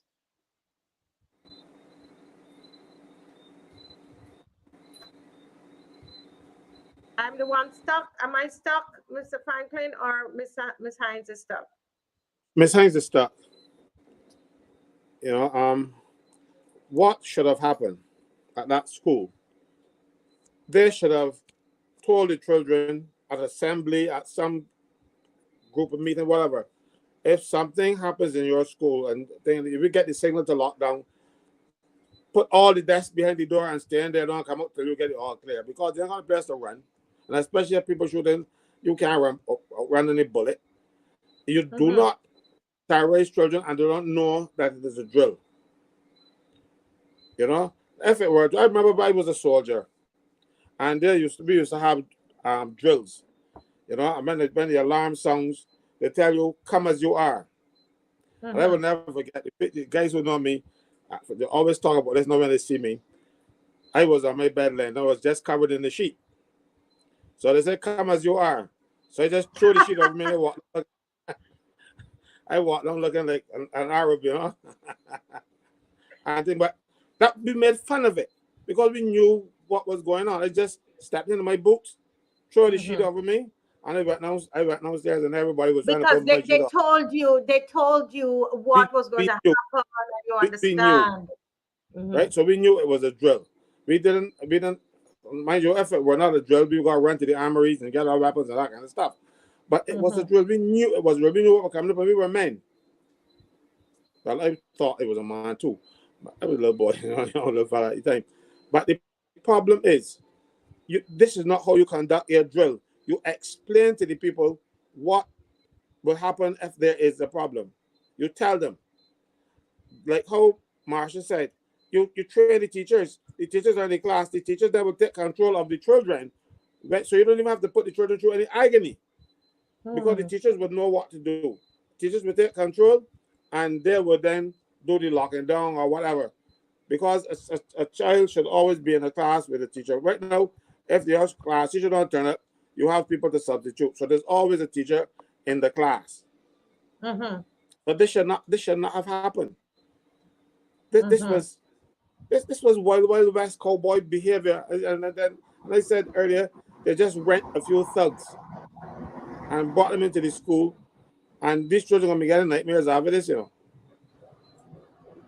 This That's the sad thing about it. I saw some videos with some children very distraught. Parents went for them, and the little girl coming down, she's crying, still crying, but even her daddy was there because this thing terrorized the child. You must remember that children are not little adults, you know. Mm-hmm. Mm-hmm. Children. And you don't, and Mm-hmm. something that me and my wife might not even bother too much about it, but you can't do it to the children. You can't do it to my grandchildren. You can't do it to but these people do not know what they are doing. You are putting square pegs in round holes or Mm-hmm. rectangular holes, but they're certainly not fitting the hole that they should be in. You know, I'm saying that we can't forget it's a number of things, Barbadians, and I want to speak to you tonight to turn the emotions that you have, the anger, the hurt, the disgust, turn all of that into action.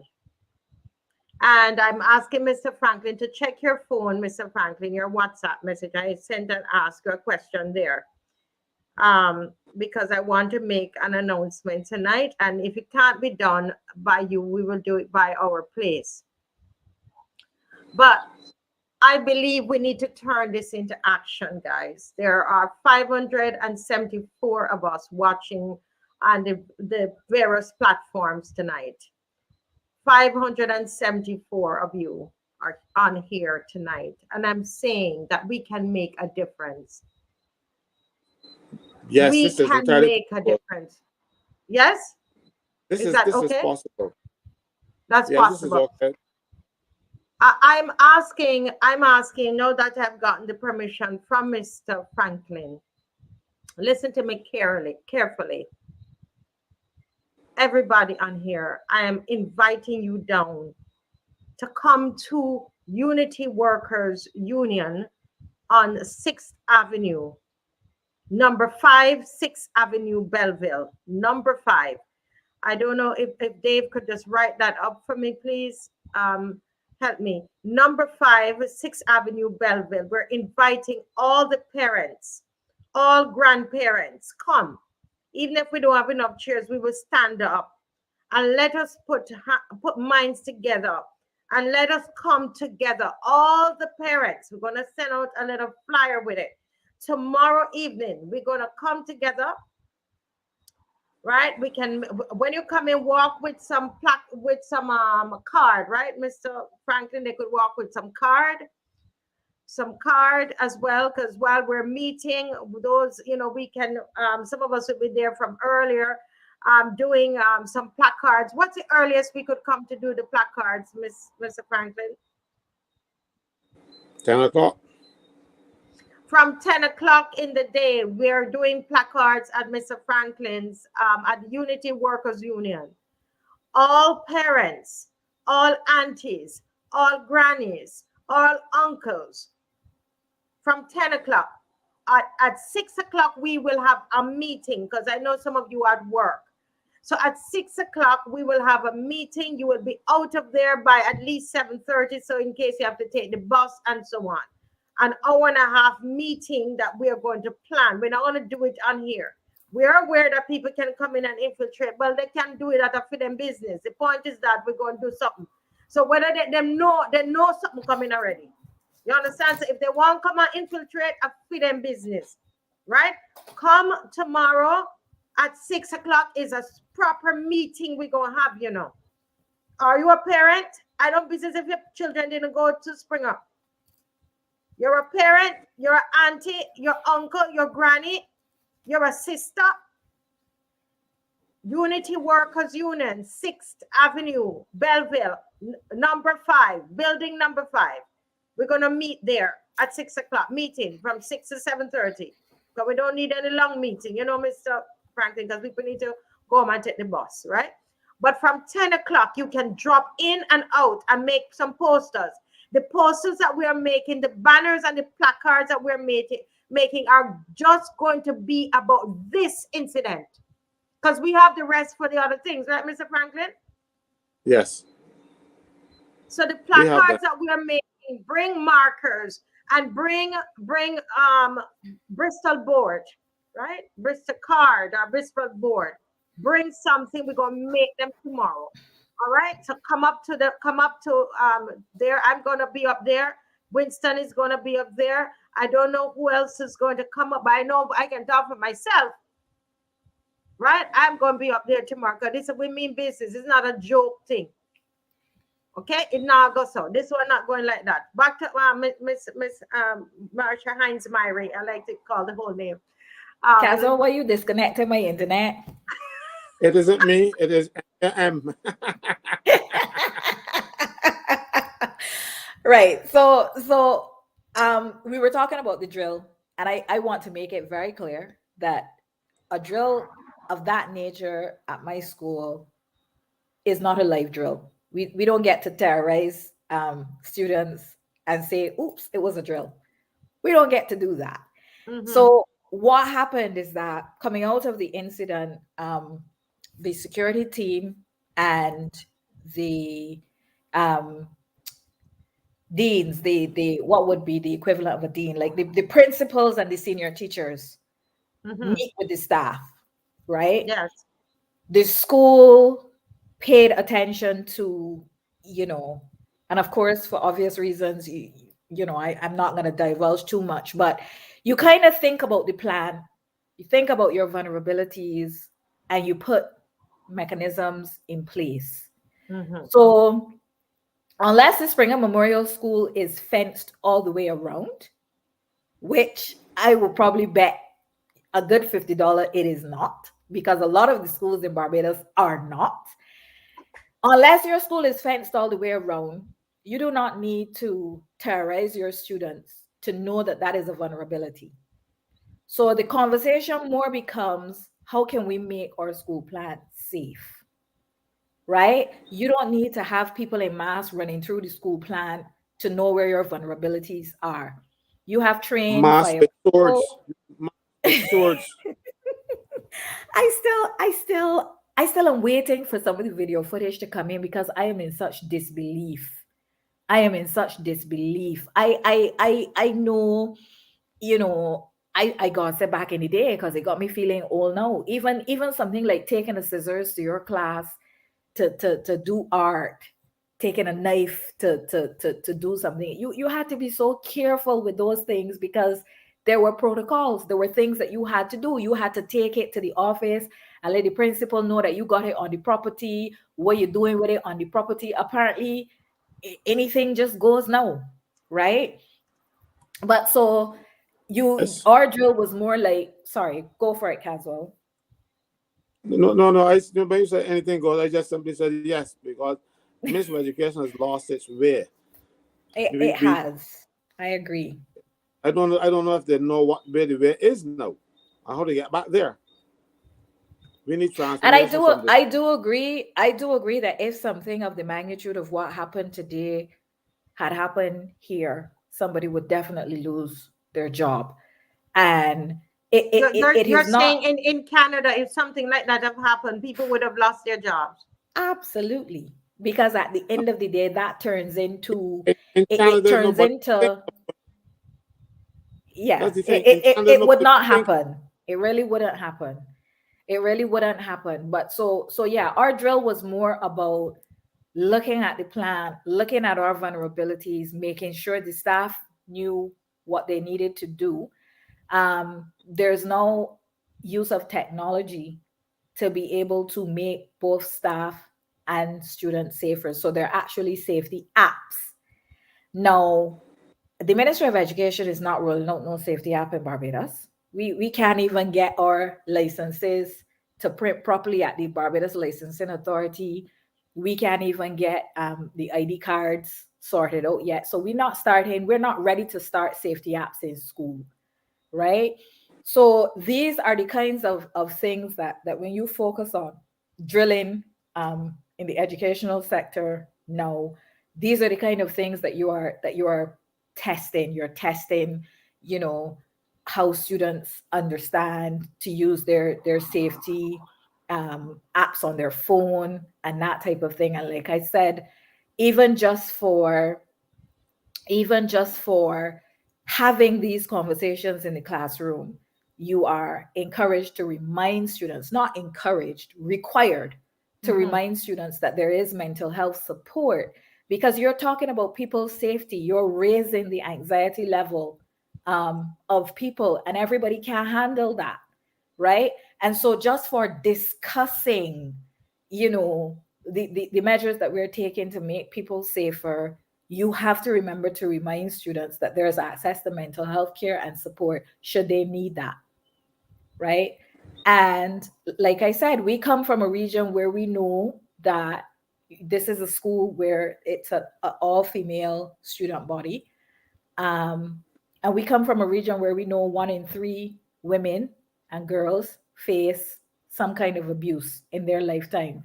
So I know of a student in that school who has been party to severe intimate partner violence of their mother. And because of that, they live with anxiety, right? That student is not able to function, to do some of her day-to-day activities without being supported by her mom. She is still working her way through the trauma that she would have experienced in her household. Can you imagine what it does to a student like that to have experienced what she experienced today? There are some of those students who are going to have fallout from that incident for years to come and not even realize or understand that that is what it is. Because we do such a poor job of mental health and mental wellness in Barbados to start with. I am glad that we are discussing the incident at the Springer Memorial School, the IDB test, the government industrial school, and these 2 bills before Parliament as a singular issue. Because it is a singular issue. Linked to it is also school performance. We talk about our boys on the block. We talk about high incidences of suicide among our young people. All of these are linked issues. And all of them point to the ways that we are not able to create a safe society for our young people. And so it is the government. It is definitely the government, because the government has to set, the government has to set the tone for what is happening in the country.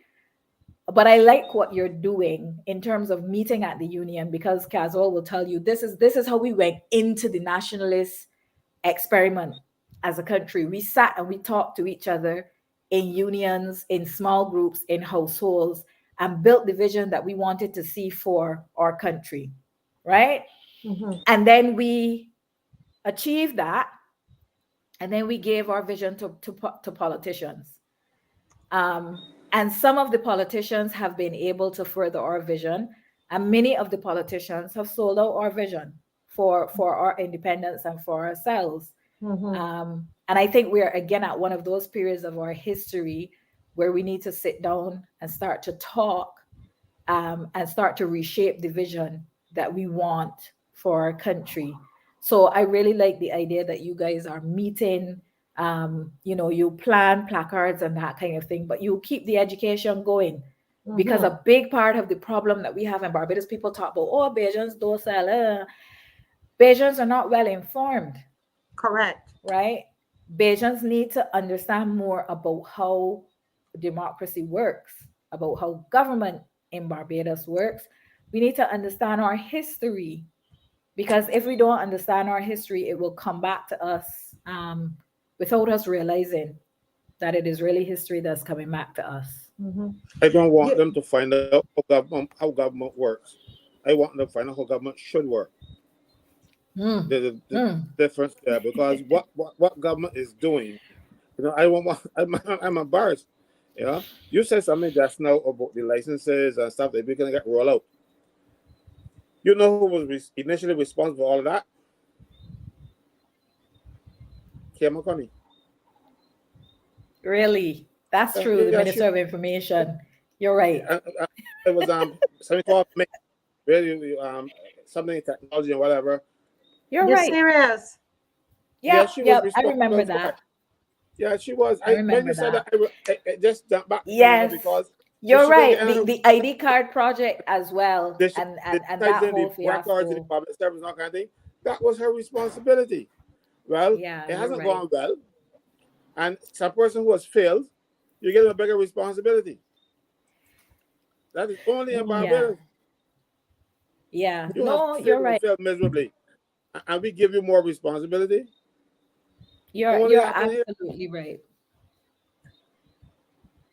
You know, I also not at all to get too involved in the whole education reform, but it is so ironic that this same government that wants us now to believe that they can improve the educational system by making these 3 tiers of schools, whether they primary and then lower junior and then junior. I forget the names, right?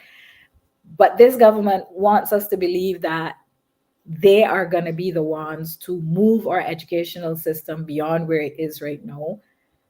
And you look at today and you say, Not these. if you can't do a drill in a safe way, how are you going to create these junior institutions and these senior junior institutions and these schools of excellences and that kind of thing?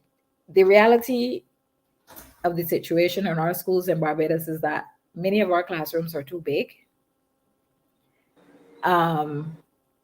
Many of the children are not getting the core skills: reading, English, basic ability to be able to use mathematics, right? And that follows them from the primary level of school right through the educational system. Another thing that we are not paying enough attention to is how family environment and family instability affect children and changes their ability to perform in schools, right? And I don't think that those are necessarily problems that we have to build more schools to address. I think what we need to do is get our teachers motivated again. I think what we have to do is to invest, because I'm going to be honest and say that going to the University of the West Indies and doing a bachelor's helps you to an extent as a teacher. But you see, Erdiston Teachers College, the place where you go to actually specialize in pedagogy, in teaching, in making effective teaching material for students and that kind of thing, it really changes your ability to be able to do what you are doing as a teacher. And I think we need to get back to the days where we exposed our teachers to Erdiston, not just as something that you pass through Erdiston and you do the degree and you go on about your business, but how it used to be a continuous process where the teachers also sat in study groups and discussed problems that they had in the classroom and how they could fix those problems beyond any certification or anything. It was almost like something that they did because they enjoyed it and they were motivated to do it. All of the problems that we have in Barbados are not money problems. I think we have lost our vision of who we want to be as a nation. And I think we have to get that back. And I don't think that this government now can help us to get that back. The problem here is politics. Politicians Yeah. have inserted themselves into every sphere of activity in the country. They even try to get themselves involved with PDAs. They want to control all expression in the country. They Yes. want it to be a political thing. And so you get your teachers. The teachers, you can, if you want a job as a teacher now, some politicians go help you get it. Yeah. That is the problem. And Yep. until such time we stop this nonsense, kick the politicians out of recruiting public servants, including teachers and prison officers, Marcia, we will always have these problems.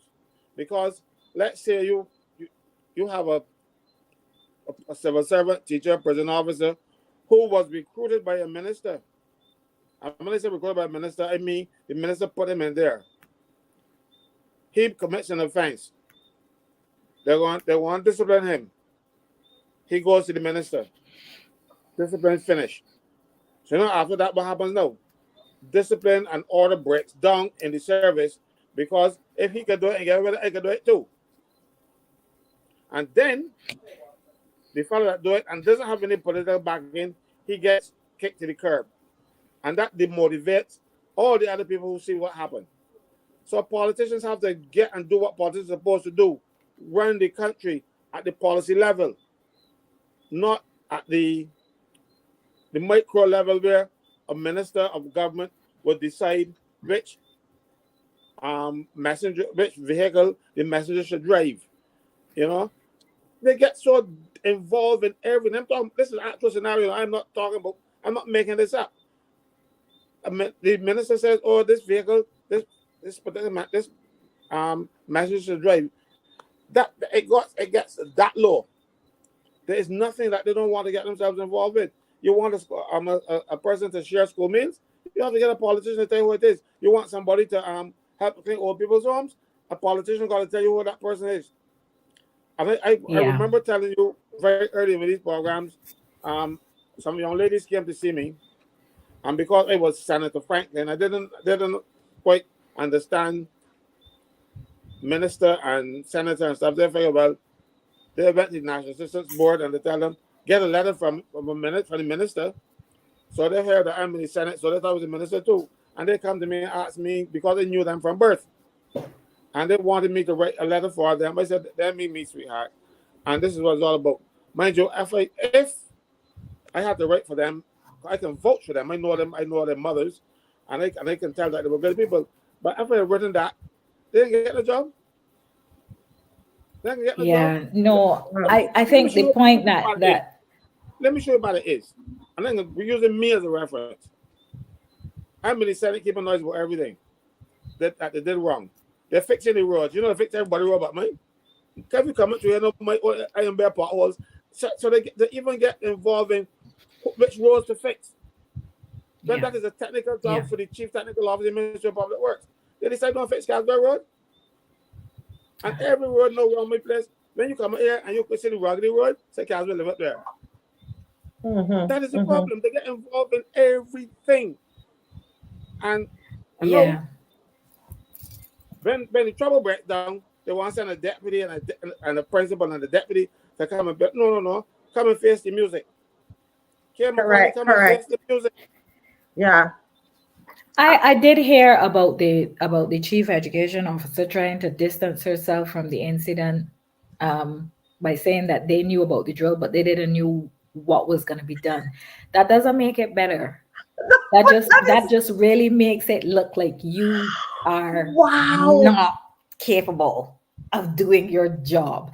You first of all, what that says to me is that you do not have a drill strategy. Because if you are the Ministry of Education and the schools are drilling, they should be drilling against some, again, protocol that you have. So there should be different drills for different scenarios, right? Now, we are talking about armed people running through the school. We have schools in Barbados where the labs have chemicals in them. Do we have drills to make sure that students know what to do should something happen?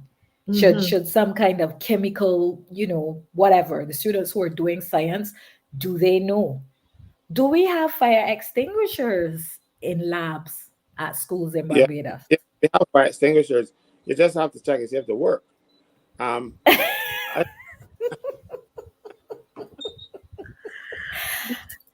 Listen, Listen. listen. They don't do anything like this. For instance, at school, up the highway, what's it called now? Dayton Griffith. They had a fire. Small fire, it wasn't a big thing, but it could have been big because it was gas leaking and something happened. You know, the principal denied that was a fire and get somebody to come in overnight and fix up the thing and pay it over and change the gas outlets and thing and only because teachers actually took photographs of the aftermath of the fire that there was any proof when everything came along, and he denied all along that there was no fire until the photographs were produced, and then he admitted there was a fire, you know. But then a fire at a school is not a fire outside in your yard. You can call it fire service or not, but at a school, a government institution, if there's a fire, you have to. More than 2 matches or they're burning, you have to call the fire service, and the fire service have to tell you it is clear to go back and stay there. He took all that upon himself, and the teachers, but the teacher and the lab assistant who took the pictures and insisted that something must be done. There, one has not been given the appointment that she was supposed to get, and the other one who was training to be a teacher because she's taking the program at Earlston to become a teacher, refused to let her teach in his school because they dare to do the right thing. Yeah, I think what we need to do as parents, not now when all of this dies down, those of us who have children in secondary schools, we need to start to use our children to check for the things that we know should be there. Mm-hmm. So we ask our children to start to do a photo collage of the schools in Barbados. Like I said, not now because the heat is on now, so we can't do it now. But our minds are longer than the minds of politicians. Mm-hmm. We need to get our children to take pictures to make sure that we have fire extinguishers in every lab. Mm-hmm. CASWELL is saying we do. I don't know necessarily that I'll stick my neck out on that, right?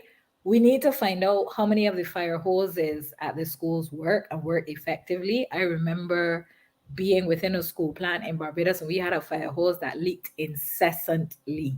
Like it leaked all the time, right? How are we caring for those hoses? How do we know? Those are the kind of drills that we should be doing. But again, the students don't need to be there to do those drills because those drills are things that should be done when the students are on vacation, right? You roll the hoses out, you make sure everything is all right with them, you roll them back in. I don't ever see them doing those kind of drills at schools in Barbados. I don't ever remember seeing any fire truck or anything pull up at any school in Barbados to check hoses. Or I'm not saying it doesn't happen. I'm saying with the schools I was associated with, I have never seen it happen.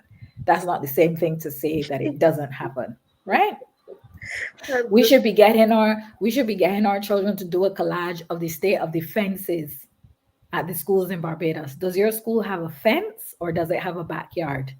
Because most of them have backyards, right? We need to do these checks so that the next time we are talking, and you know how I feel about this, no one will pay attention in the government in Barbados until these things go international. Yes. So we need to tell next time we talk to our family over and away, we need to say to them, you know what happened in Barbados today as a school drill? The Lego mask gunmen and cutlass people in the school. And chop up the desk. You ever hear about anything like that where you live? In America or England or wherever we family is, right?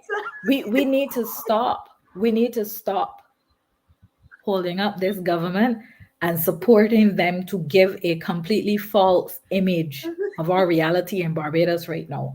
And every time we say anything, they tell us, oh, stop complaining. Oh, why are we talking? We talking because we cannot believe what it is that we're seeing before our eyes. I have tried 6 ways from Sunday to find out who that baby is that got damaged down at that school there in Whole Town. I have tried 6 ways from Sunday. Which baby is this? the incident that happened there at in Whole Town at that school the other day, the secondary school. Ah, yes, yes, where I mean, the man walked off the street, right? That is covered down so tight, but I hope that that baby is getting the support Yes. that she needs to be able to move her life past that point. 12 years Because old, that, I mean, somebody walk off the street, and this so is, yeah. when I think, something hold like a that, minute, I think Caswell is showing you the desk that was The chopped.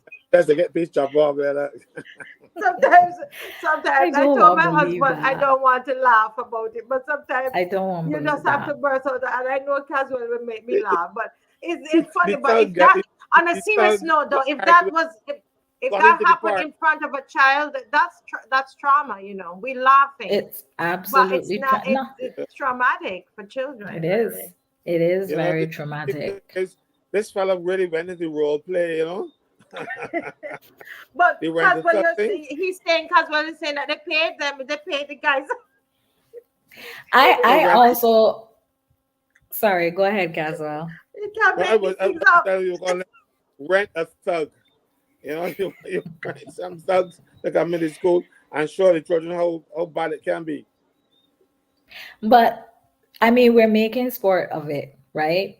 But what if one of those children in a moment of just human instinct had done something to hurt one of the simulators? I mean, if somebody is coming at you in that way, you don't know it's a simulation. What would have happened? And then that child would have had to live with you know the conscience of that, the fallout of that for an entire lifetime. Like there's so many things that are wrong with the situation that was created today. And by now, you would think that the Ministry of Education would have hustled together a team to come to the country and say, I am so sorry. This should not have happened. We hear the concerns of the parents. From tomorrow, we will have a team of counselors working with these children. But there's none of that. We see them start the shenanigans already of we didn't Yeah. know. And they're gonna make the principal the fall guy, but it can't be. Not with so many. All of these services were well coordinated. I can tell you, it's not that principal alone. It's coming from high up, and all of them need to be out. And if the CEO, if the chief education officer said that they know about the drill, I agree with you, Marsha, but they didn't know what was going to happen. That's why I told Caswell, I have no pity for her. She needs to be fired. That doesn't make Because it any if better. I run a small little school, and if somebody tells me that they're going to do something at my school, Marsha, I ask a question. If somebody's coming to teach a dance, I want to know what's the song you're using. Okay? Yeah. Because I know Yeah. my clientele. I know the people. I said, listen, we're selling something. That's why people come to us. You understand? Our costumes, if somebody comes and they're going to make costumes for my school, because I know the type of school, I said, listen, send me the drawings of those costumes. My husband would tell you. And I want to see it because my parents that are coming, I am selling something. That's what they're buying, what I am selling. So I can't understand. You are running a whole school and somebody tell you about a drill. And you know very well it's not a regular fire drill or nothing like that. And you did not ask. Ramona, I don't believe you, and that's why I say need to be fired. You're like a little stooge. You know what's also interesting?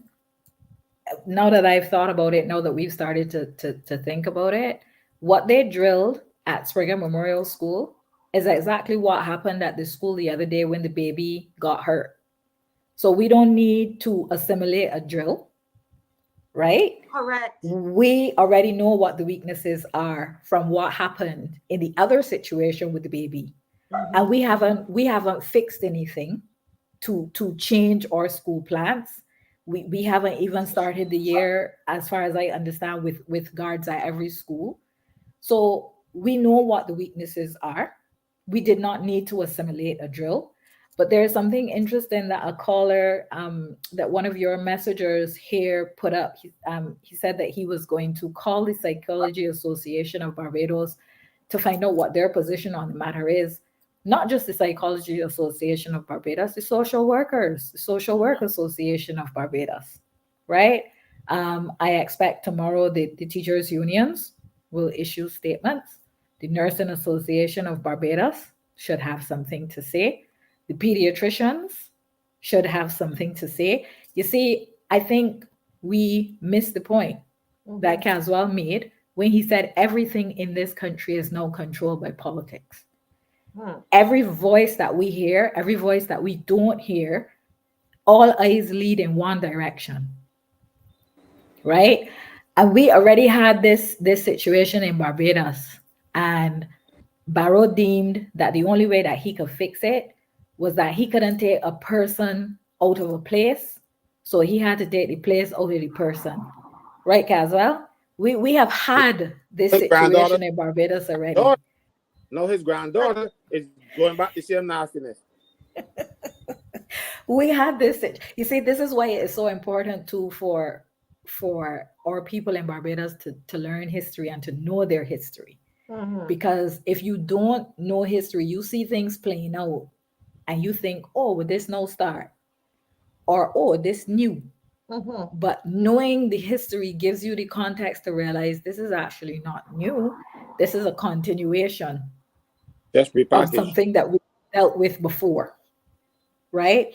And I think it is really important for us to understand all of that, because even as we build the placards, if we are serious about calling for something to be done, then we have to be in this for the long haul. When you strategize at the meeting tomorrow, it might not come next week, and it might not come the next week. And you know, there are people who will say, oh, Bajan's got short memory, they're going to go on to the next thing. So what we have to do is build our strategy in such a way that we are systematic and unrelenting. I also agree, somebody was saying in your comments that the women's groups in Barbados should be, like you say about me, lifting the skirts above their head. Somebody should be saying from the representatives of the women's groups tonight, this is not acceptable, right? We talk about street harassment all the time. We talk about the ways that women are not safe in Barbados. Well, this is assault, harassment, a whole set of things bunched into one. And like somebody said, again, I did not make that connection, on the International Day of the Girl Child in an all-girls school where the majority of the staff is female. Come on, like who you know, but how can we get this out to the, I guess somebody needs to write an article. That's what I'm saying to people that are on here. You know, anybody who can write and have access to international media, even if it's regional media.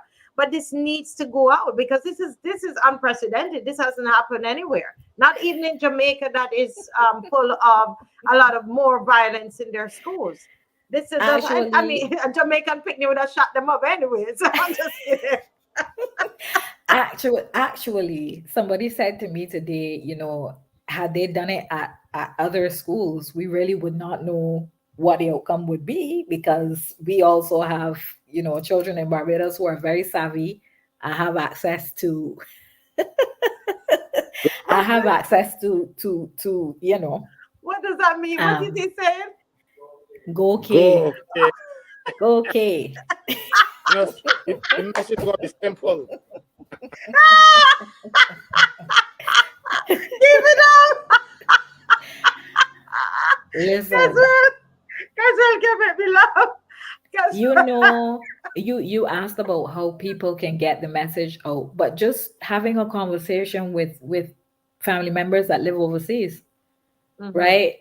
Just using diaspora spaces. When I talk to a lot of people who live in Canada and America, England, about Barbados, you have to lift the wool off their eyes, because they think right now we have it magnificently. Yes, that's what they think in Barbados. Yeah. And I say, oh, well, if we have it so magnificently, how is it that we have a Minister of Health.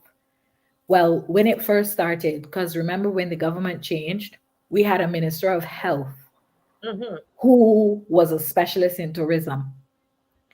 But we had a junior Minister of Health who was a medical doctor. You remember Caswell?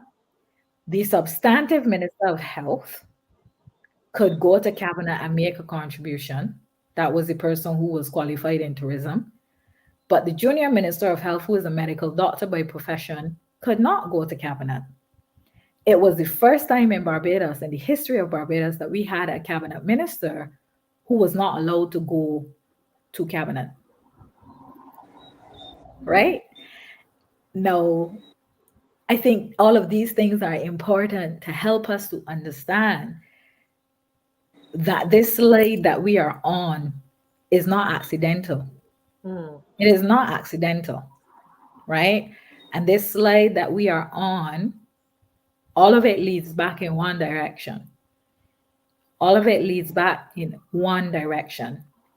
And I am concerned about what I am seeing in Barbados.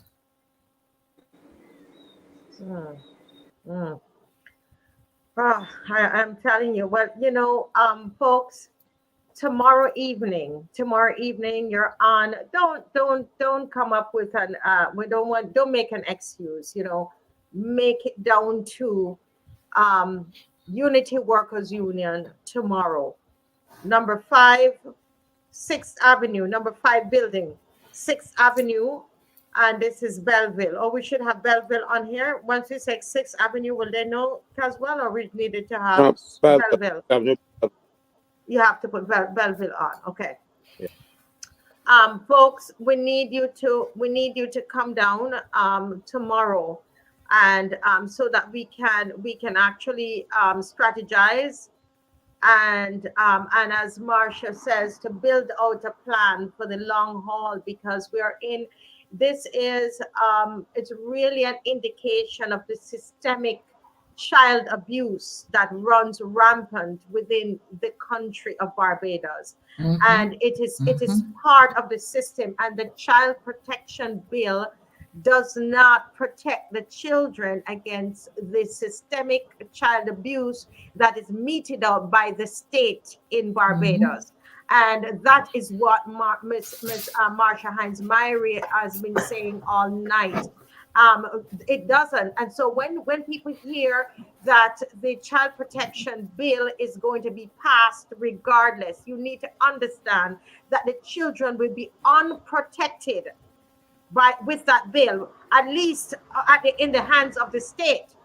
Because if these children were abused in their homes, if their parents had locked them in their homes tonight and called in gunmen on the children to can you imagine? To teach them a lesson, to teach them safety. To teach them safety, the child care board would have come and taken those children out of the homes and would have brought them to a state facility. And so that is what would have happened. Here, this has happened, and we, the parents, have to hold the government accountable, because they are not going to hold themselves accountable. They don't have the integrity. It's not even in the Child Protection Bill. And this is what we're saying. It's not people just making trouble in the country. The people from the Bar Association are speaking out. People like Miss Marsha Hines-Myrie, that has done so much work for children and women in this country. She is speaking out. She's made a presentation to the committee. And these are the kinds of presentations that Edmund HINKSON, the backbencher, who is all the way in the back, I don't know why he's getting up trying to speak now, trying to tell us that regardless of what you have to say, this bill will be passed. The bill that does not protect the children from the state. This is what we're saying to our sane Barbadians. Nobody's here trying to make trouble. We are looking out for you and your children at the GIS. Those people who work for the state step in the belly and picnic them step up in them chests. You hear what I tell you? Them broke the picnic them jawbone, them top them in them jaw and broke them jawbone. You understand? The picnic jawbone all not set yet. Real talk. This is what happened. They jump up in the picnic chest. You understand me? They send out some of them, the children. I heard they tell me because I couldn't even meet them. The thing was horrifying, Mr. Caswell, to listen to. Some of these state workers, Yeah, and then they and send the children also, to abuse other workers right and there then at the state also facility. when the child is discharged, he goes home to be the partner of one of the house mistresses. Never heard about that one. What? A child is Wait, say discharged that from the. again. I never heard I that one said, before. and when the child is discharged, one child in particular, that child now becomes the partner of one of the people working there, and they go home with them. You see, You this know, and this is so, what in real terms, this is what and I Miss talk Hines a is saying. female, you know, she Female take and her female. home, She and she became takes her partner. home. Yeah, so when she was discharged from the facility, she becomes the woman who was her carer, her partner. Somebody should But get that issue is broader. It is a serious issue. It's one that we kind of talked about the last time I was here. One of the major concerns that I have with the child justice bill now is the level of involvement that probation officers will have in the process. So I was, again, like I said, listening to Brass Hats today, and everybody is saying that we should not get rid of the common entrance exam, because if we get rid of the common entrance exam and the teacher don't like you and it's continuous assessment, the teacher can unfair you and that kind of thing. Now, I heard when you started the show, Marcia, you said that one of the biggest problems that we have in Barbados is our class structure. And you are so right. The reason why the child justice bill does not attract the level of attention in Barbados that it should is because some parents know that their child will never interact with that system. Their child could kill, rob, rape, and just because of their position in society, they will have the means and the connections that their child will never interact with that system. So a part of the difficulty that I had on one of the submissions that I made in my paper when I sent the thing to the committee is that none of the two of these pieces of legislation remove the cultural stigmas associated with the reality that both of these bills are bills made for poor people children. Right? I see. Just Now like the maintenance. Just like the maintenance act. A design for bastards. You know? And they have not fixed that yet, because a child of a marriage goes under the automatically provided for. You're not wrong. You're not wrong. You're definitely not wrong, so Caswell. we have taken our society, and the ones that are least well off, let me put it that way, are the ones who they want to keep that way. You have mothers going on to the courts and turning back every day because the father bring the money, that kind of stuff. But we have the facilities to garnish them. To garnish, if he's working, you send an order to the workplace, and you'll be surprised. I just recently, human resource officer in the public service department, he got garnished, and they sent a garnishment order from the court, but he was on contract for a couple of years. He had retired, and they brought him back on contract. And they said, look, out goes you, because we don't want people like you here. You're not supporting your child. That is what we need. But it can happen for some people, not for others. You know? If there's maintenance involved, and the man says he ain't paying it, he goes to jail for 6 weeks, not for paying the money and not for not paying the money. He goes to jail for contempt of court for refusing breaching court instructions. The court give an order, you fail to get it. The money is still due. Yes. But yet still people feel that money is worth not being got for 6 weeks. It is not. He still owes that money. But the point that I was making, so we know that teachers can unfair children. But you see probation officers in Barbados, and I can only talk about the things that I know about. I can only talk about the experiences I have had. And there are a lot of children, when you listen to their stories, again, from the government's industrial school, those who, have come through this system, interacted with it. I think we also need to pay attention to the probation officers in Barbados and how they carry out their duties. Am I trying to paint all with a broad brush? No. But what I am trying to signal is that if you listen to the voices and experiences of what are the clients of the probation office, because whether we like it or not, as hard as they are, whoever they are, whatever they do, they're clients of that office. And if you listen to the clients, then you will realize that we have structural issues. When we were dealing with the government industrial school issue, you have a mother who has a child at the government industrial school, but they also have 2 or 3 other children, right? And you have probation officers turning up in marked vans, bumming on the people's door. And I mean, again, it is what happened at Springer Memorial School today. We don't understand that when you do something like that, it's an act of violence. It's an act of terror. What are you going to people's houses, branded vehicles, knocking on people's doors, peeping through windows? For what? Because somebody has a child who has a mental health diagnosis and the child is behaving consistent with her mental health diagnosis? That does not make sense. It doesn't make any sense. There are a lot of things that we're doing in Barbados that criminalize people who need help and support. Right? There is so much. And I really hope, I was hoping that when we had a naked girl child in a cell in Barbados, that would be the point where we realize that we have to start to do better by our children. It wasn't the point. Pardon? It was not a naked white child. No, it's a good point. It is a good point, because that's the thing. We don't love ourselves. Barra said, what kind of mirror image do we have of ourselves?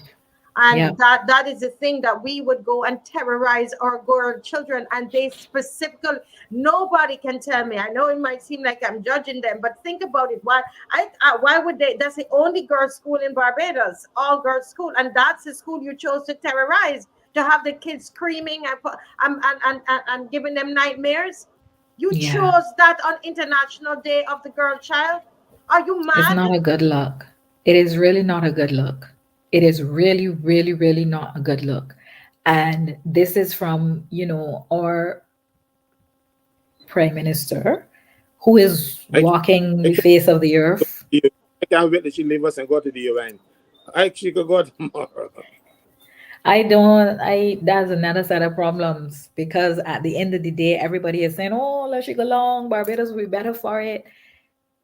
I think we are underestimating how much that would make that individual seem to be an international demigod, and how much Barbados would forever be saddled with that demigod. I don't think that we're doing that analysis properly. I think we really have to sit back and think about what that would mean. The UN or hell. I just want to go on. Hey, it's Boba Caswell. I like that for a shirt, though. To the UN or hell. Just gone. I didn't get it. I always so late to get Caswell. I absolutely love it. But somebody write your Hamas in the class. That's not even funny. Yeah, I make sure they take that one down. But on a it is true. It's true. But really, when you think about it, I was saying to someone today, to MARSHA, because Mr. Kaza, when it happened, I started walk up and down in my house, and the more I thought about it, I just got angry, and to the point I was almost going to cry.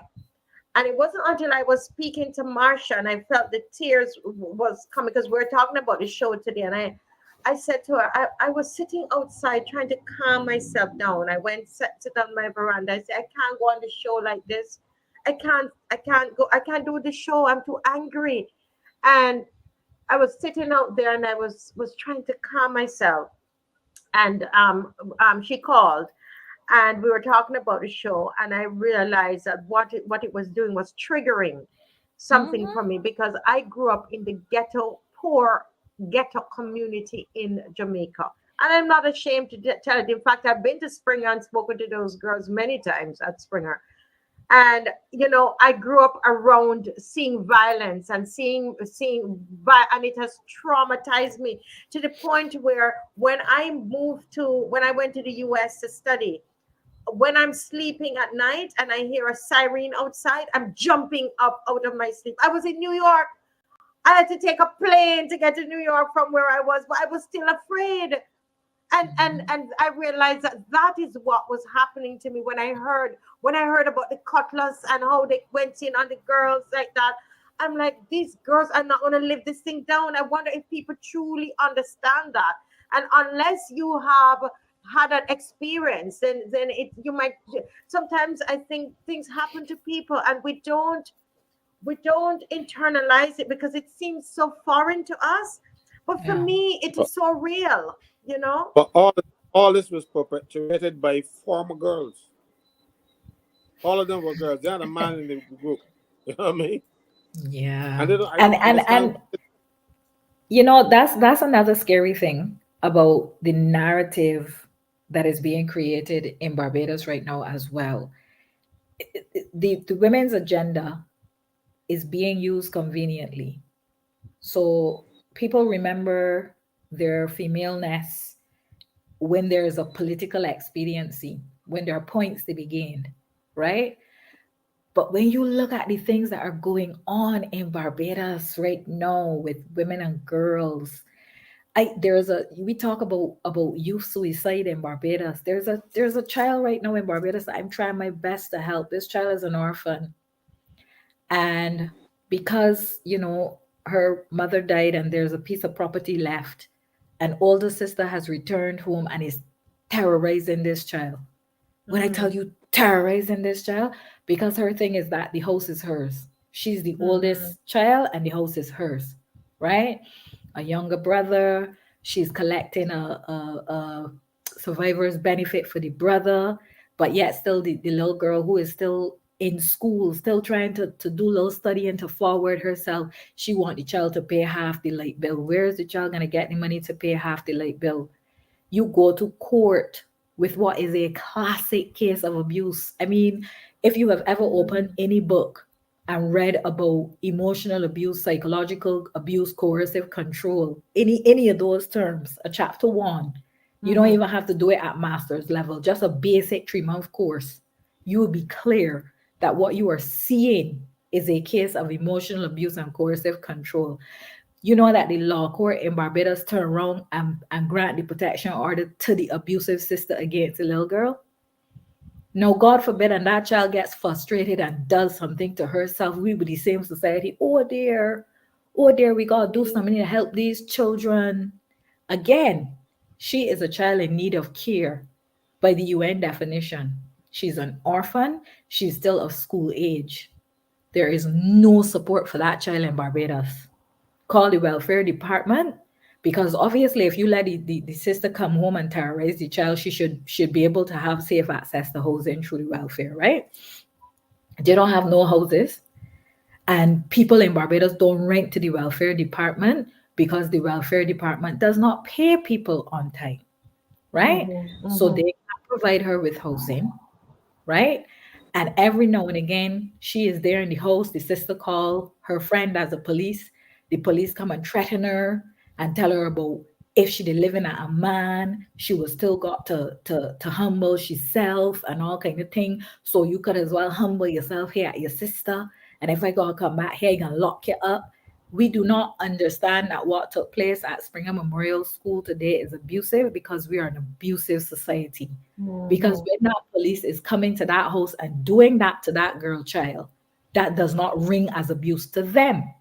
When the lawyer on the other side is allowing this young woman to feel like she has the right to be doing what she's doing to this sister, that lawyer does not realize that he is participating in legal abuse.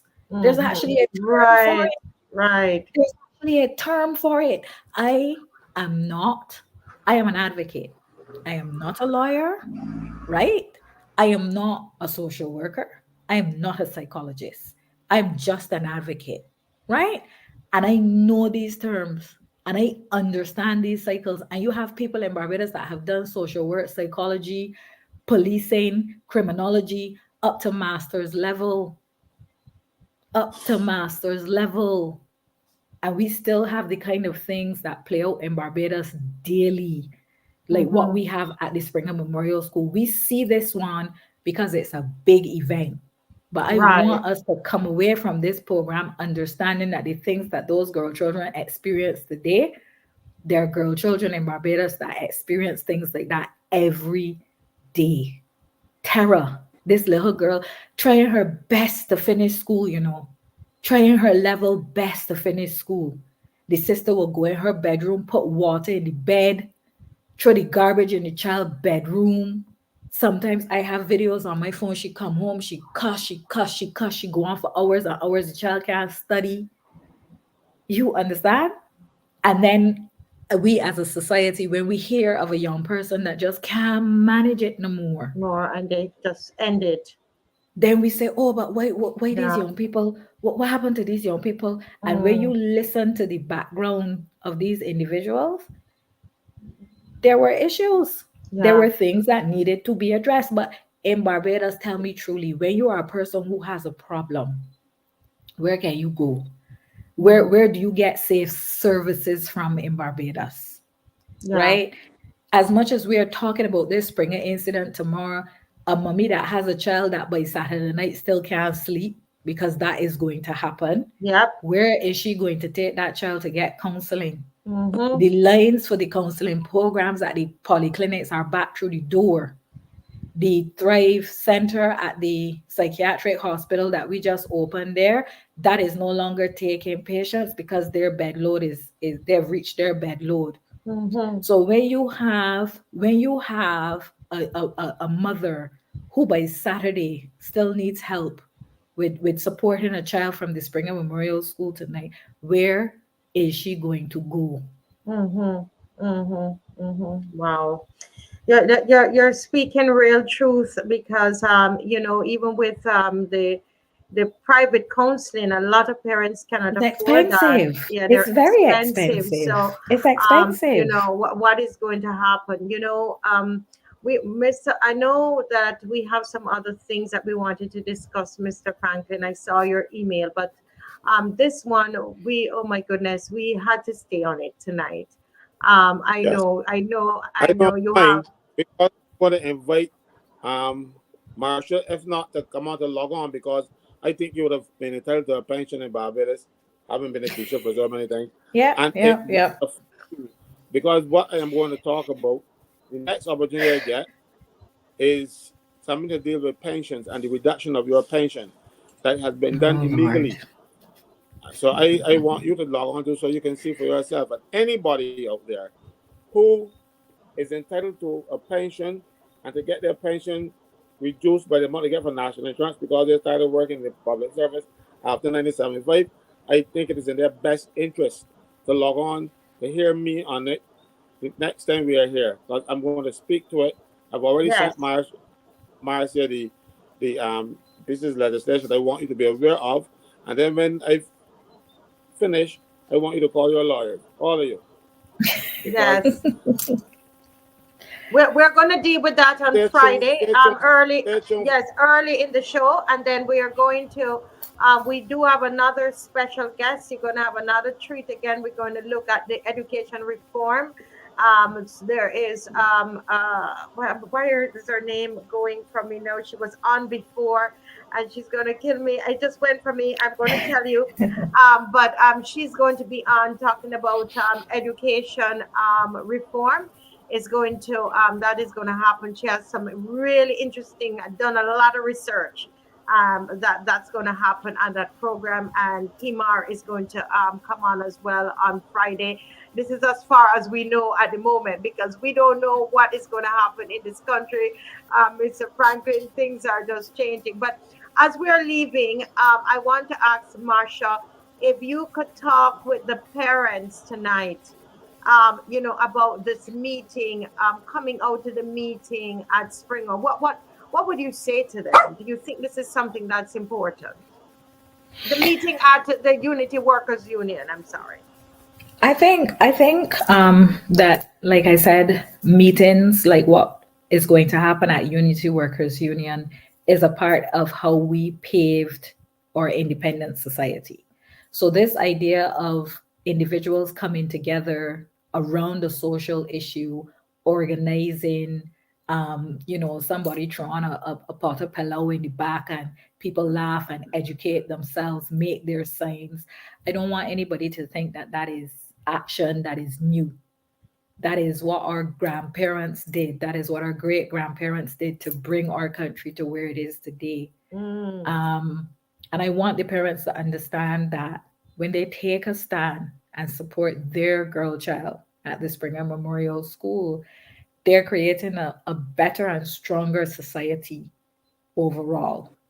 And most of all, I want everybody who is involved in this action that you're building to continue to understand that the changes that we want, we won't get from a one splash in the pan.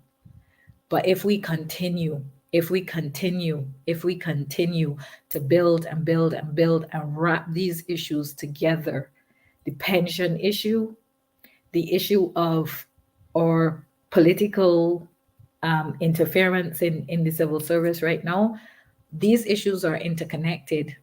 There is not that issue and that issue. We need to continue rolling them together, rolling them together, rolling them together, and to continue to push back and to continue to push back until we get what we want. And, those of us in the diaspora who are paying attention are paying attention. And we're also talking and thinking among ourselves about how we can support and when the time comes, what we can do. So it's not wasted time. It's not going to happen all tomorrow night. But I really, really like the idea of going to Unity and recreating a space where we can learn, where we can commiserate, where we can make our placards, where we can plan what is our right as citizens action that says to our government, we're not happy, we want to go in another direction. I think it is very wholesome. Definitely, if I were there, I would be at Unity Workers Union tomorrow. And like I said, I will wait to see what the government does. And if the government does nothing, then I'm going to start to talk to Bajans that I know here. Already I've started on my Twitter. I'll do something on my Facebook where we start to talk about Mia's Barbados. Because it seems like Barbados don't belong to we no more, right? It seems like it belongs to Mia. So we have to tell people what is going on in Mia's Barbados. So we could start a hashtag Mia's Barbados or whatever, and start to make sure that these issues we talk about continuously. None of the political operatives can justify what happened in Barbados today. It is just not sensible, right? So we have to keeping on. Definitely. It's a long haul, but we can do it. Yeah. Thank you so much for coming on, Marsha. And I want to, Mr. Franklin, I want to ask you to just, take a minute and speak to Barbadians, speak to them from your heart about this meeting tomorrow and how important it is for them to come down to the Unity Workers Union, 6 p.m. tomorrow, number 5 Belleville, 6th Avenue. And before, I just got a WhatsApp message that says that the Ministry of Education should contact the EAP, I think that's the Employee Assistance Program services through network services for free counseling sessions. It can be done for groups, and they offer the first 3 free, right? And the ministry also has access to evergreen services, and they also will be free to the parents for their children. So I just want them to be aware of that. No. Yes. Be your brother's keeper. Do not take the attitude that, oh, I got the children at Springer. You must be your brother's keeper. That is the only way Barbados will work. That is how it used to work when I was a boy. And it worked well for us. And also we had too little, we didn't have that much for the defense. Politics used to be a 3-week session around election time, and then after that, everybody got back as friends. No, we have become political, and it is damaging this country to the core because right now people consider themselves these and these. Well, we are not these or these. We are Barbadians looking out for the best interest of Barbadians. So please come to the union tomorrow and come with one thing in mind. We are trying to make Barbados better for our children. Because if we don't make it better for our children when we get older, we are going to suffer. Because those children, if you're not any good, if you don't make them good parents, good children, and good citizens, they will not be good children to you when you get older and need their help. So it is in your interest as well. So if you feel that because it's only Springer, no, it isn't only Springer. Springer was just who suffered the brunt today. It will happen again elsewhere if we don't put a stop to it. So don't wait till it gets to you. Come to the union and try to work out how to stop it from coming to you. We are there for the march an hour and a half. We can do so much in 1 hour and a half. Do not turn your back on this thing and say, well, the minister can fix it. They have not fixed anything so far. So what do you think they can fix this one? We have to do it for each other. We have to do it for our children.